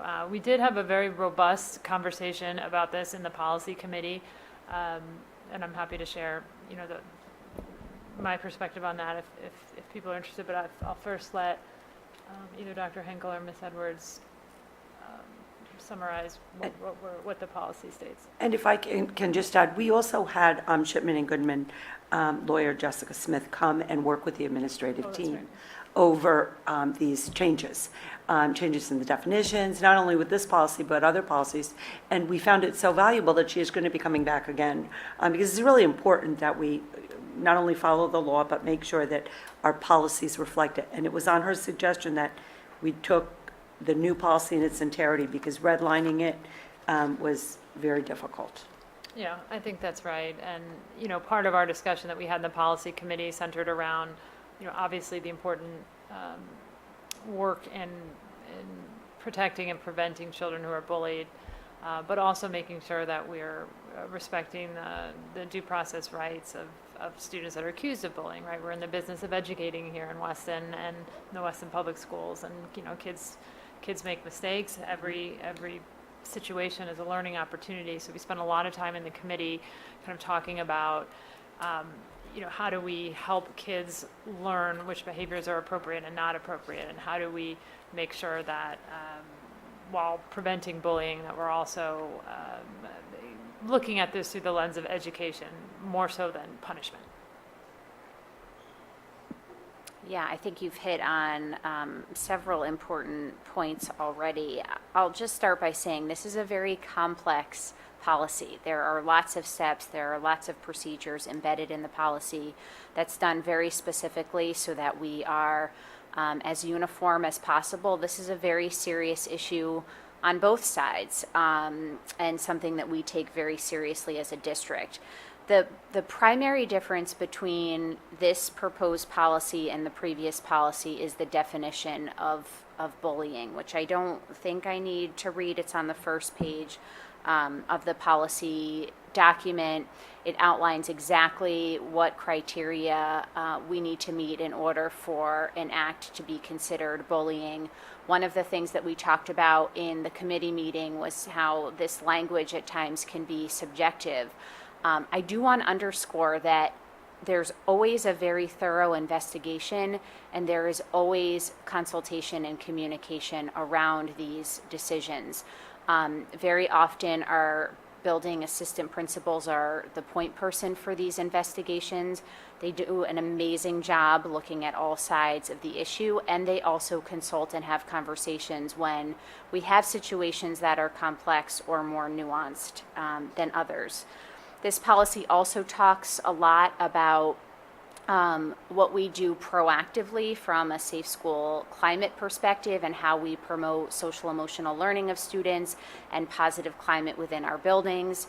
And then another component of this policy is the required documentation. There are state reporting requirements around bullying, and there's also a requirement on our part to be communicating directly with students and families around this issue, especially when we have a verified act of bullying and very specific steps that we need to follow to remediate the concerns. I think, Melissa, your point that we talked a lot about in the committee meeting is how do we emphasize the educational component of this at the various levels, which I obviously agree is extremely important. Right. Well, this is up for first read, which means that we're not voting on this tonight. So it gives everybody here, including those of you at home watching our meeting, the opportunity to think about it and reach out with questions or concerns. But I'll open it to the floor right now for our board members if anyone has any questions or comments on this policy.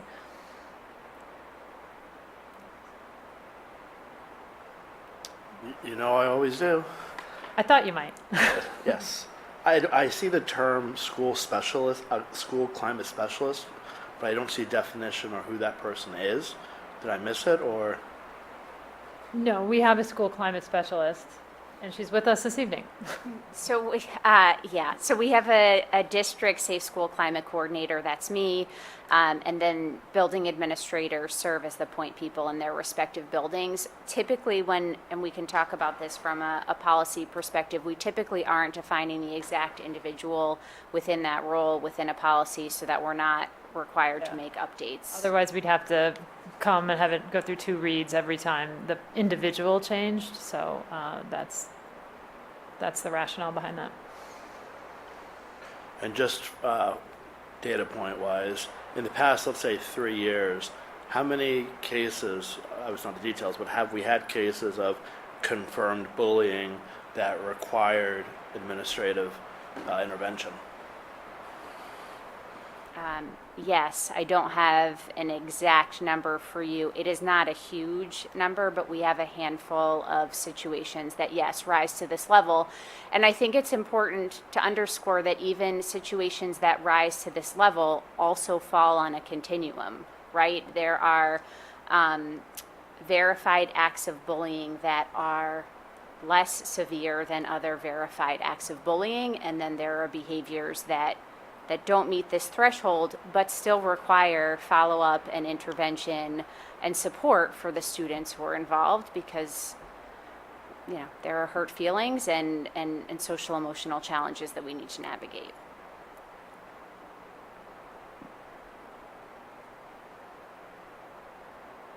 Any other comments or questions? Okay, then we will expect to have this come up for a second read next month. So that brings us to our district updates, and first on the agenda is the consent agenda. Yes, we had a very busy summer. I was talking to Dr. Rasmussen. I think this is the longest consent agenda I've seen in a while. So I asked him to kind of summarize some of the highlights. Dr. Rasmussen, please. Thank you very much. We should say shout out. It is his birthday Yeah, I was just today, about and to he's say. here. Yeah, welcome. Well, thank you very much. As you can see, this is a very long list that we have for new hires, but this really kind of goes to really a big shout out and a thank you also, because hiring can be a very long task, and it takes really a team effort for everyone at this table, the administrators to my left, the principals, the assistant principals, and also teachers that are involved in terms of the hiring teams.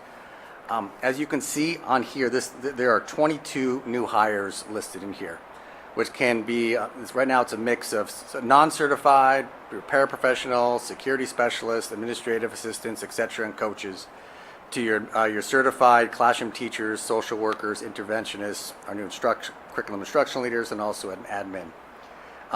Just some summary information from here. And I actually would not even just include the 22 that is listed on here. If I include the one that I presented to you in June, we had another 6 on top of there. So if we actually have, in the last 2, there's 28 new hires. Out of these 28, we had 15 new teachers. And from those 15 new teachers, were 2 brand new teachers. So the breadth of experience that we were able to bring in really, I think, is a testament to what we want to do, support our students in the classroom. And of those 15, 13 out of the 15 come with master's degrees. So give you some summary data in terms of the wealth of experience that we have coming in. Part of the process when they came in terms of these 15 teachers, we brought them in for a 2-day teacher induction program.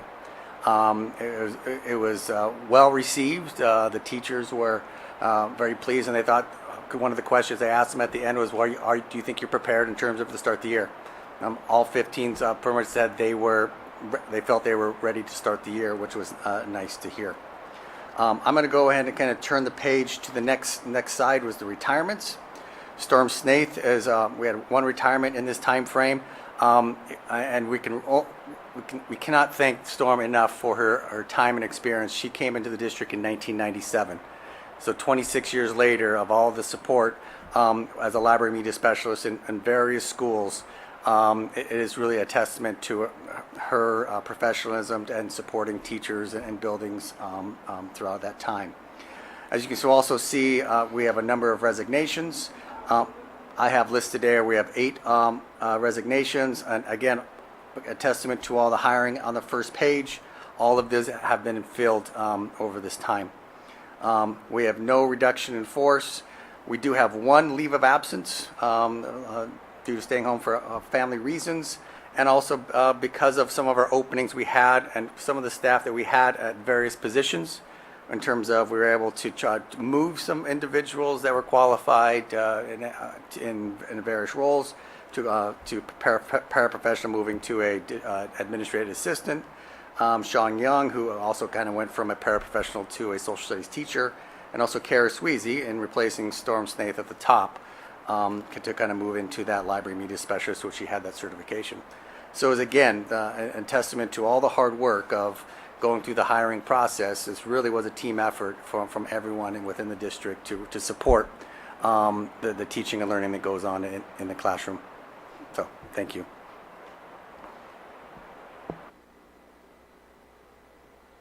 Great, thank you for that. Could we have a motion for accepting the consent agenda as presented? I move that the Weston Board of Education accept the consent agenda as presented. Great, thank you, Sharon. Can I have a second? All right, Peter, thank you. Any comments on the consent agenda? All right, all in favor? Melissa Walker, aye. Steve Ezzies? Chad Hupner? Peter Gordon? Sharon Ferraro? Aye. David Felton? Bernie Kingsley? Great. Any opposed? All right, the consent agenda motion passes. That brings us to the superintendent report. Thank you. So we're in the first month of school. It's been a very busy month. I've been very fortunate to be able to go around to all of the schools, as Ms. Edwards and Dr. Henkel, to check out everything that's going on. And I want to turn it over to the principals to give a little update about each of their schools, starting with Ms. Cadis and Hurlbut, the happiest place on earth. Yes, it is. It's a very happy building. We're thrilled to have the students back in. We have a nice large kindergarten class this year, 8 sections, 147 students, so it's a good-sized group. All of our back-to-school nights are now complete. We had a wonderful turnout, very happy parents, exciting evenings, lots of great information shared from the teachers. We also had our first assembly already. That was exciting to celebrate our summer learning. And I think that is it for me. We're off to a great start. Very happy to have all the kids back. I'll speak for Ms. Falber very quickly. You heard about the wonderful book machine that's going to be dedicated at the PTO meeting. Very, very excited. And I was able to go to Kiwanis, and I told them about how beautiful the book machine looks, because there is the special wrap honoring the PTO and the Kiwanis. There are 2 more back-to-school nights. Grade 4 is tomorrow night, Tuesday. Grade 5 is on Wednesday. Grade 3 was very successful, correct? I know that Ms. Kingsley, you were there.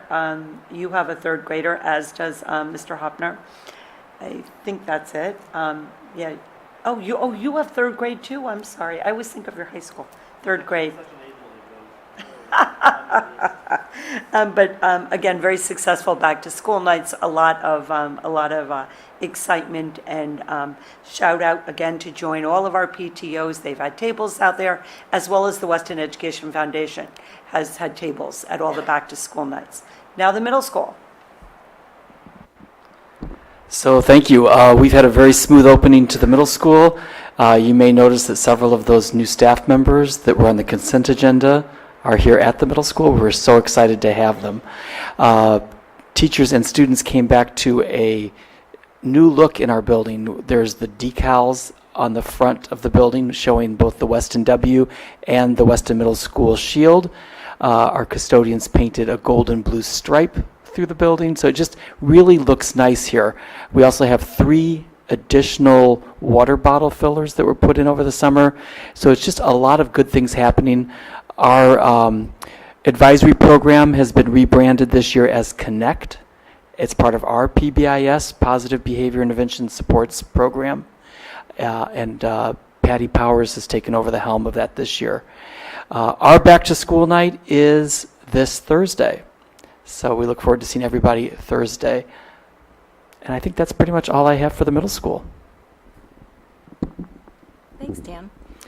The high school's off to a great start. It started with the sponsorship from the PTO. We started with a workshop for our teachers on the second day of our professional development, delivered by the folks at Challenge Success, the research organization out of Stanford University, really discussing with teachers the aspects of a well-balanced student. Challenge Success is coming back to speak to parents about the well-balanced student at the night of October 5th, so we're excited for that. We're super grateful to our PTO for their support. Then we also, on that Monday that we returned, our freshmen experienced their first longer orientation, which we were very excited with the support of the Weston Education Foundation, who sponsored Link Crew, which is a leadership group. It's leaders in our 11th and 12th graders, pushed down into our 9th graders to support them as they transition to the high school. And that was a really successful orientation event. They did lots of fun things, and they really didn't want any part of the other adults in the building. They said to me, Megan, come and introduce yourself and leave. So I was not long in the tooth, and I came in, I said hello, and I disappeared. And they had a lot of fun, and they did a tour, and they were able to meet upperclassmen, and then the upperclassmen leaders continued to wear their T-shirts as they started the week so that the ninth graders could identify the link crew leaders in the hallway for that added level of comfort, which was great. And then those same link leaders will be paired with a ninth grade PACT. PACT stands for our advisory now, Positively Achieving Community Together. That acronym came out of our school climate committee work last year. And so we have assigned 2 link crew leaders to every ninth grade PACT, and they'll be visiting them throughout the year to also support the transition. We have a character assembly coming up for our students on October 5th during the school day. Mark Lineweaver, who is a sports agent but also travels the country and did a lot of work with the Connecticut Association of Schools and was referred to us through Mark Berkowitz and the folks at CAST. So we're excited to have him come on October 5th to deliver a talk about how much character matters for all students in grades 9 through 12. And we're continuing with our PACT program throughout the year. We've really developed that calendar, and it now meets weekly on Wednesdays. We have our back to school night coming up next Thursday on the 28th, and we're really excited to welcome our families into the buildings to see all the good work. Oh, and we are anxiously awaiting the delivery of furniture for our lobby to create another workspace and a collaborative and relaxing space for our kids with club chairs and tables. If you've been to Weston High School in the morning or the afternoon, you'll see in the windows there, the kids like to congregate. So we're adding some tables and chairs so it could be, an opportunity to get some work done or collaborate. And then we're putting some club chairs and nice seating and other parts so it could be a nice reading nook for kids as they start their year. So hopefully early October, those will be delivered. Thank you. That's it for my update. I would like to excuse the principals at this time. They have to get up very early. Good luck. I hope someone has an umbrella. Thank you. Safe Thank home. you for those reports. It's nice to hear how everything's going. Okay, moving on. The next is the PPS and special ed update. Ms. Edwards. Yes, I think you can hear the energy around the start of the school year. This has been an absolutely terrific start district-wide, including for PPS. Our 3 assistant directors are in place, which is extremely exciting. Lisa, our preschool to grade 3 director, joined us this past Monday. And I can tell you, after working with these assistant directors for just a few weeks, I am completely impressed and incredibly grateful that they're part of the team, and excited about the work that we will be accomplishing in the upcoming school year. I do know that there will be some short-term leaves we need to cover. Some of our staff members will be welcoming additions to their families this year, but I'm very pleased to report that PPS is fully staffed at this point, and we have the support that we need in place district-wide to facilitate the implementation of all student programs, which is great. Our first parent meeting of the year will be scheduled for October. I'm just finalizing the date and time, and then communication will go out to families. This meeting will be an opportunity for families to meet the new assistant directors. It will be a little bit more informal than previous meetings. We will not be recording this one to give people an opportunity to have some conversations about topics of interest. I have gotten feedback about topics that families want to hear about, so we'll be talking about communication protocols, the strategies that we use to support transitions for students between buildings in the district, how we're supporting students post-COVID, which I think is a really interesting topic. And we're also going to be talking about gratitude, which is a district-wide theme this school year. Just so all of you know, there are parent liaisons for PPS special education on each of the PTOs this year, which I think is a really exciting development. I am working out a plan to be able to meet with those leaders regularly throughout the school year and hear their points of feedback for future meeting topics. We also have a parent informational session planned. Communication will be going out this week around DBT.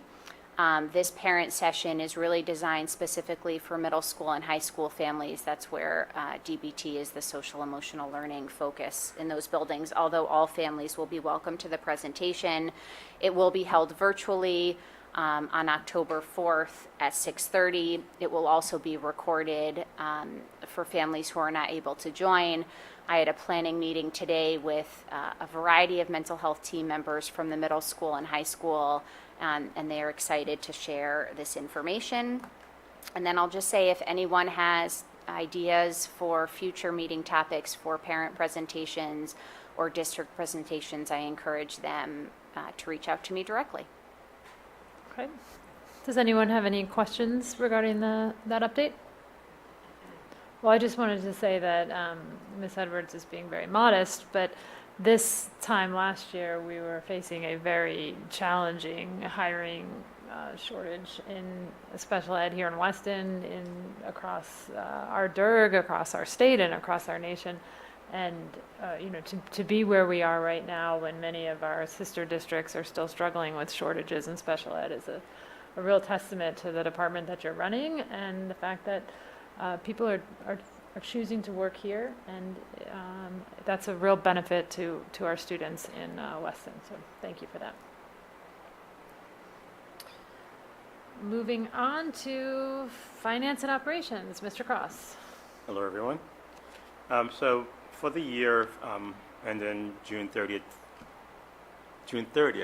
2023, we're have a surplus. We've been trending a surplus for the past year.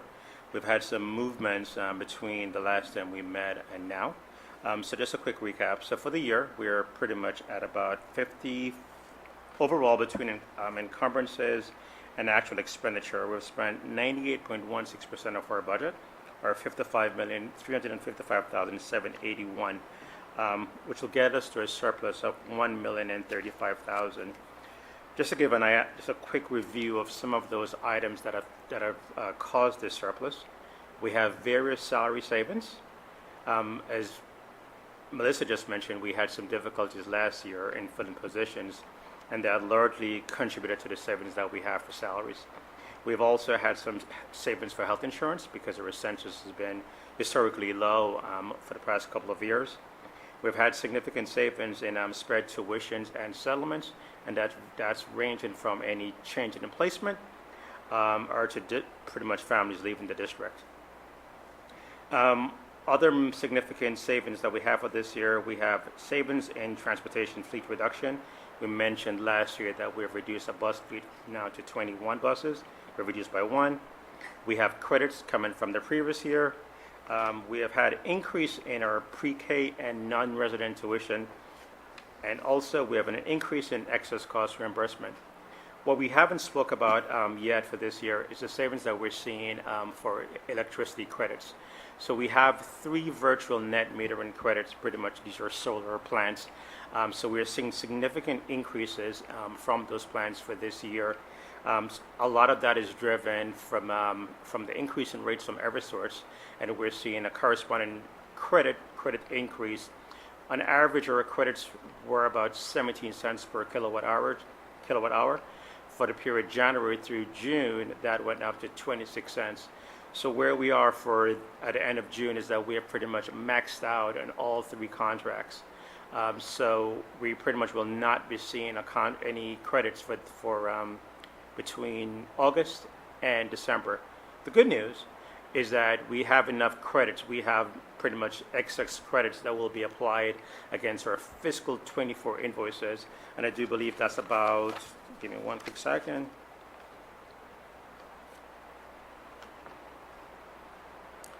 A little bit over $100,000 for credits that we have for this year.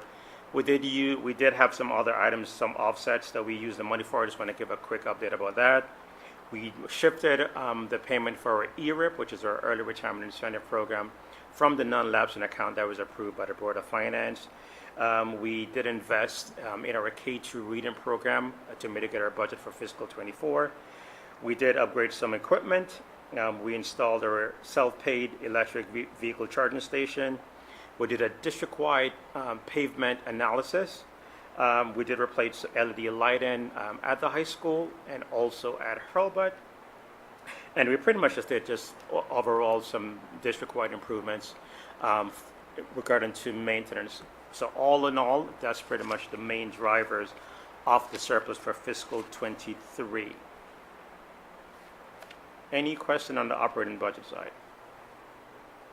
So just to tie in our overall district expenditure, in addition to our operating budget, we do also do have grant funded. For this year, we have fiscal '23, we had two components. We had our non-recurring components, which were because of the COVID federal recovery grants. So we had $683,000 for those. And for our recurring grants, we had an additional $671,000.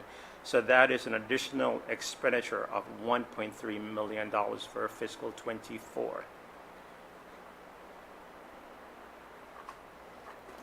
Does anyone have any questions? I have David? a quick question, yeah. Yeah. So the final surplus for last fiscal year was roughly $1,035,000, is that Correct. right?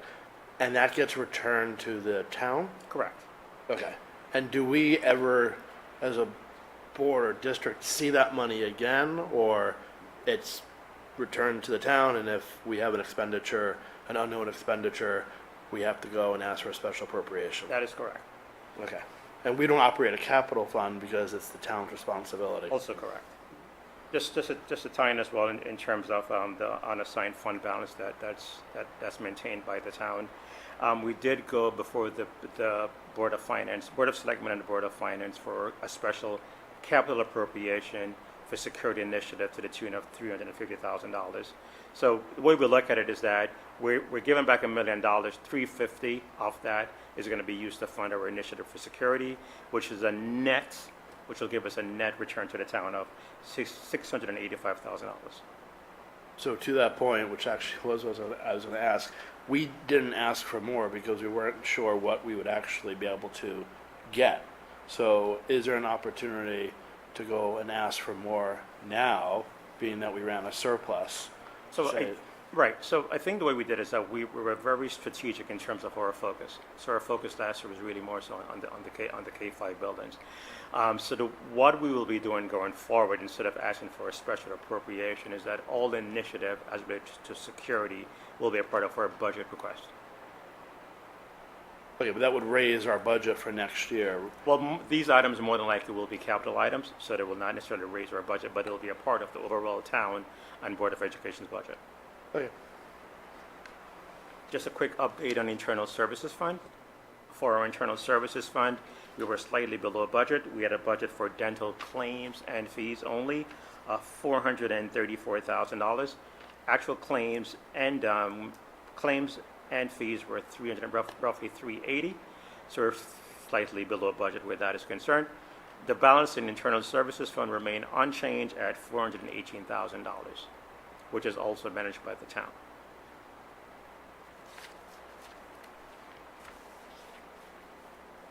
That is the update for fiscal '23. Okay, well, before you continue with your presentation, let's have a motion on, and vote on fiscal year '23 year-end financial report. I move that the Weston Board of Education approve the fiscal year '23 year-end report. Okay, can I have a second? Thanks, Peter. Any comments? Okay, all in favor? Melissa Walker, aye. Steve Ezzies? Chad Epner? Peter Gordon? Sharon Ferraro? Aye. David Felton? Bernie Kingsley? Aye. Great. Any opposed? All right, that motion passes. Mr. Cross? Fiscal 21-22 unliquidated expenditure update. So similar to what we have for fiscal '23, at the end of fiscal '22, we had unliquidated expenditure, pretty much encumbrances which were not paid, for approximately $715,000. We have received invoices and paid $488,000, which leaves a balance of $231,625, which will also be returned to the town.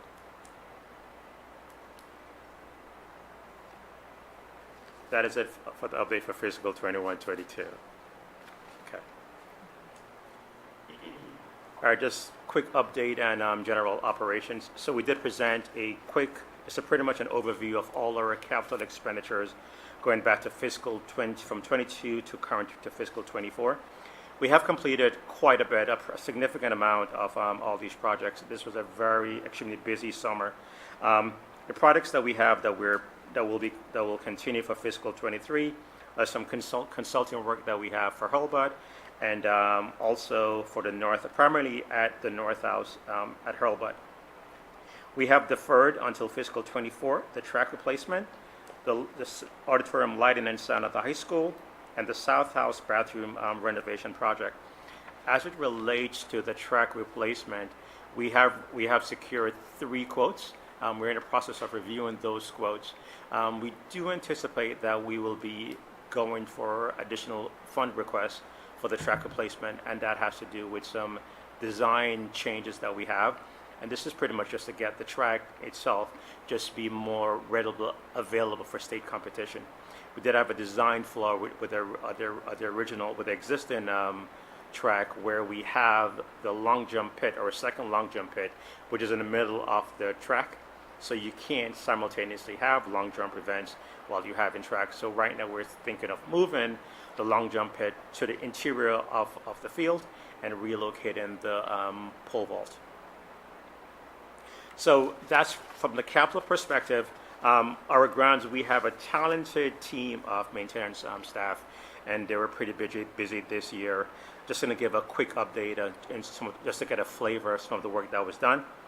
We did lighting replacement at Hurlbut. This is going to go school by school. At Hurlbut, we did lighting replacement, towel replacement. There was an upgrade to the makerspace. We added water bottle fillers. We did paint the entire building as usual. We did some, this is pretty much outside of that. This is capital. Hold on 1 second. What we did also at Hurlbut is that we replaced the center mullion, which pretty much is that we reinforced. I know last year we had some complaints about the doors at Hurlbut. We took care of that, and the plan is to continue that improvement at Hurlbut. At the West, we continued with this. We had some leaks for HVAC, so that we took care of that. What else did we do? Pretty much was pretty busy this summer. The guys were running about. Mike was pretty much exhausted. The team was exhausted. They pretty much worked overtime. They were working the weekends, and they stayed back late. So just want to give a big shout out to both our ground staff and to our maintenance staff, because without them, we wouldn't be able to do the work that we do here. So thank you very much to the team. And that is pretty much it in terms of an update. Okay, thank you for that. Any questions on the capital? Are fiscal year 24 projects budgeted? Yes, Fully budgeted? for the budget. Good. Okay. Thank you for that report, Mr. Cross, very thorough as always. Committee reports. Why don't we start with the EOC? Peter.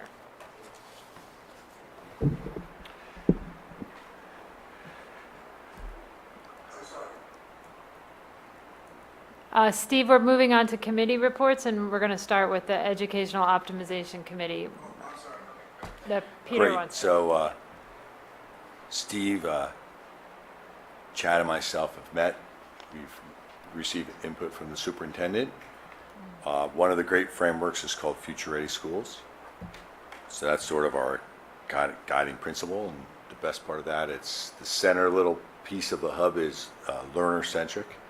That's sort of the business we're in. So we'll sort of start building out from that. We have a game plan that starts in October. Great. And, you know, a lot of the inputs are the DIP, SIP, things like that. So we'll have to coordinate and rationalize all the work that gets done sort of during the course of the year and integrate that in. But really that's the nature of what we're working on for building reconfiguration and curriculum reimagination. And that's sort of the extent of the report tonight. No, it sounds like exciting work, and I know you're anxious to get started. So we've already gotten started, but anxious to move forward. Any other committee reports that would like to be made? Okay, Just Bernie, for curriculum? for curriculum committee, Yeah. just a really quick update. We talked a lot about curriculum today, but for anybody who's interested, our meeting was on September 12th. There was an opportunity to put a name with the face for all of our new curriculum instruction team leaders. So if you want to see who's doing all this great curriculum work, that's a great reference. But I think one of the things that's stood out to me about that meeting was hearing a lot about the work that was done this summer about building the curriculum. And I think sometimes we don't always understand how much work that is in coordination across all different grade levels, all different buildings, K-12, and within grade level teams. So Dr. Ingle likes to say that curriculum is never done, and I think this is a great way to look at the ongoing stuff that's really robust and impressive amount of work.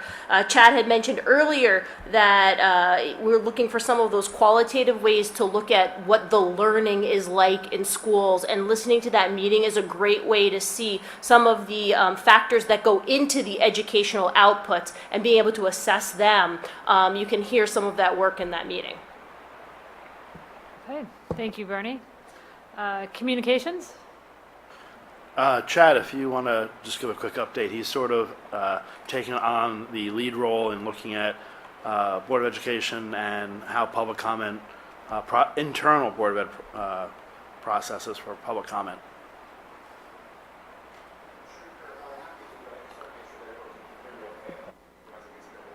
No, we can hear you. Thanks.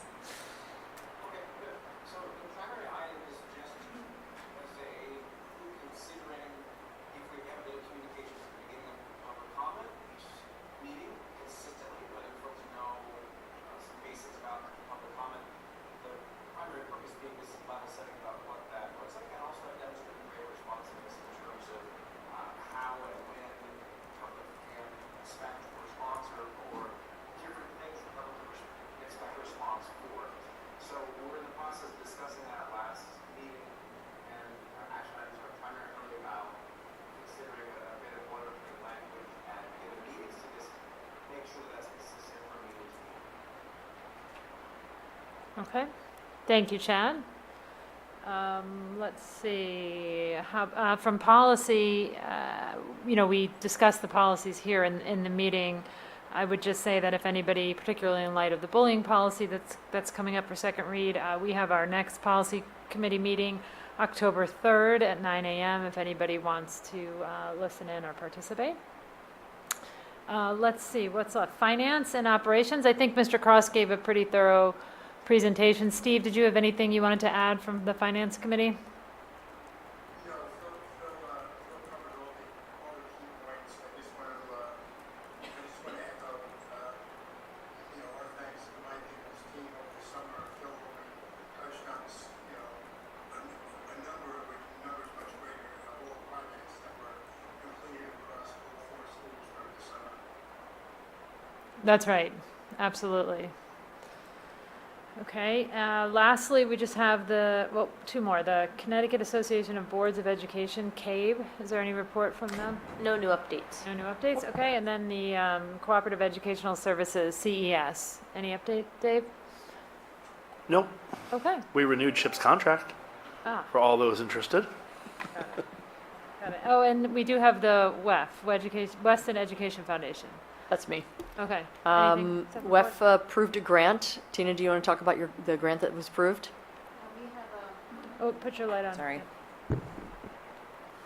This year, in connection, you'll hear some of this in October when we present our district improvement plan, but in connection with our school climate and culture goals and a professional development relative to building connections and creating a sense of belonging, we have been engaging in work with Sacred Heart University and the former Commissioner of Education, Betty Sternberg, where we have designed a district committee of teacher leader representatives to engage in opportunities to reimagine what we see schools, how we see schools bringing joy back into the classrooms, which relates to building connections and creating a sense of belonging. And so our district team that will be participating and engaging a series of professional development opportunities through this fellowship program through Sacred Heart is being sponsored through the Weston Education Foundation. We're really appreciative of their support. This was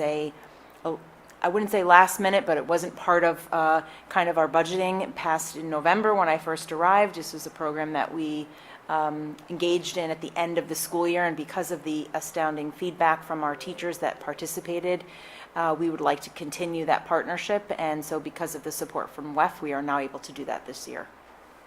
Yes, so WEF, the grant was approved, and also they launched a new website, and they are talking about their fundraising initiatives that are underway now, and also the upcoming Wizards game. They're going to do that again, because that seems to be a big hit for the kids. That's very popular. Yeah, so doing good things. Sounds good.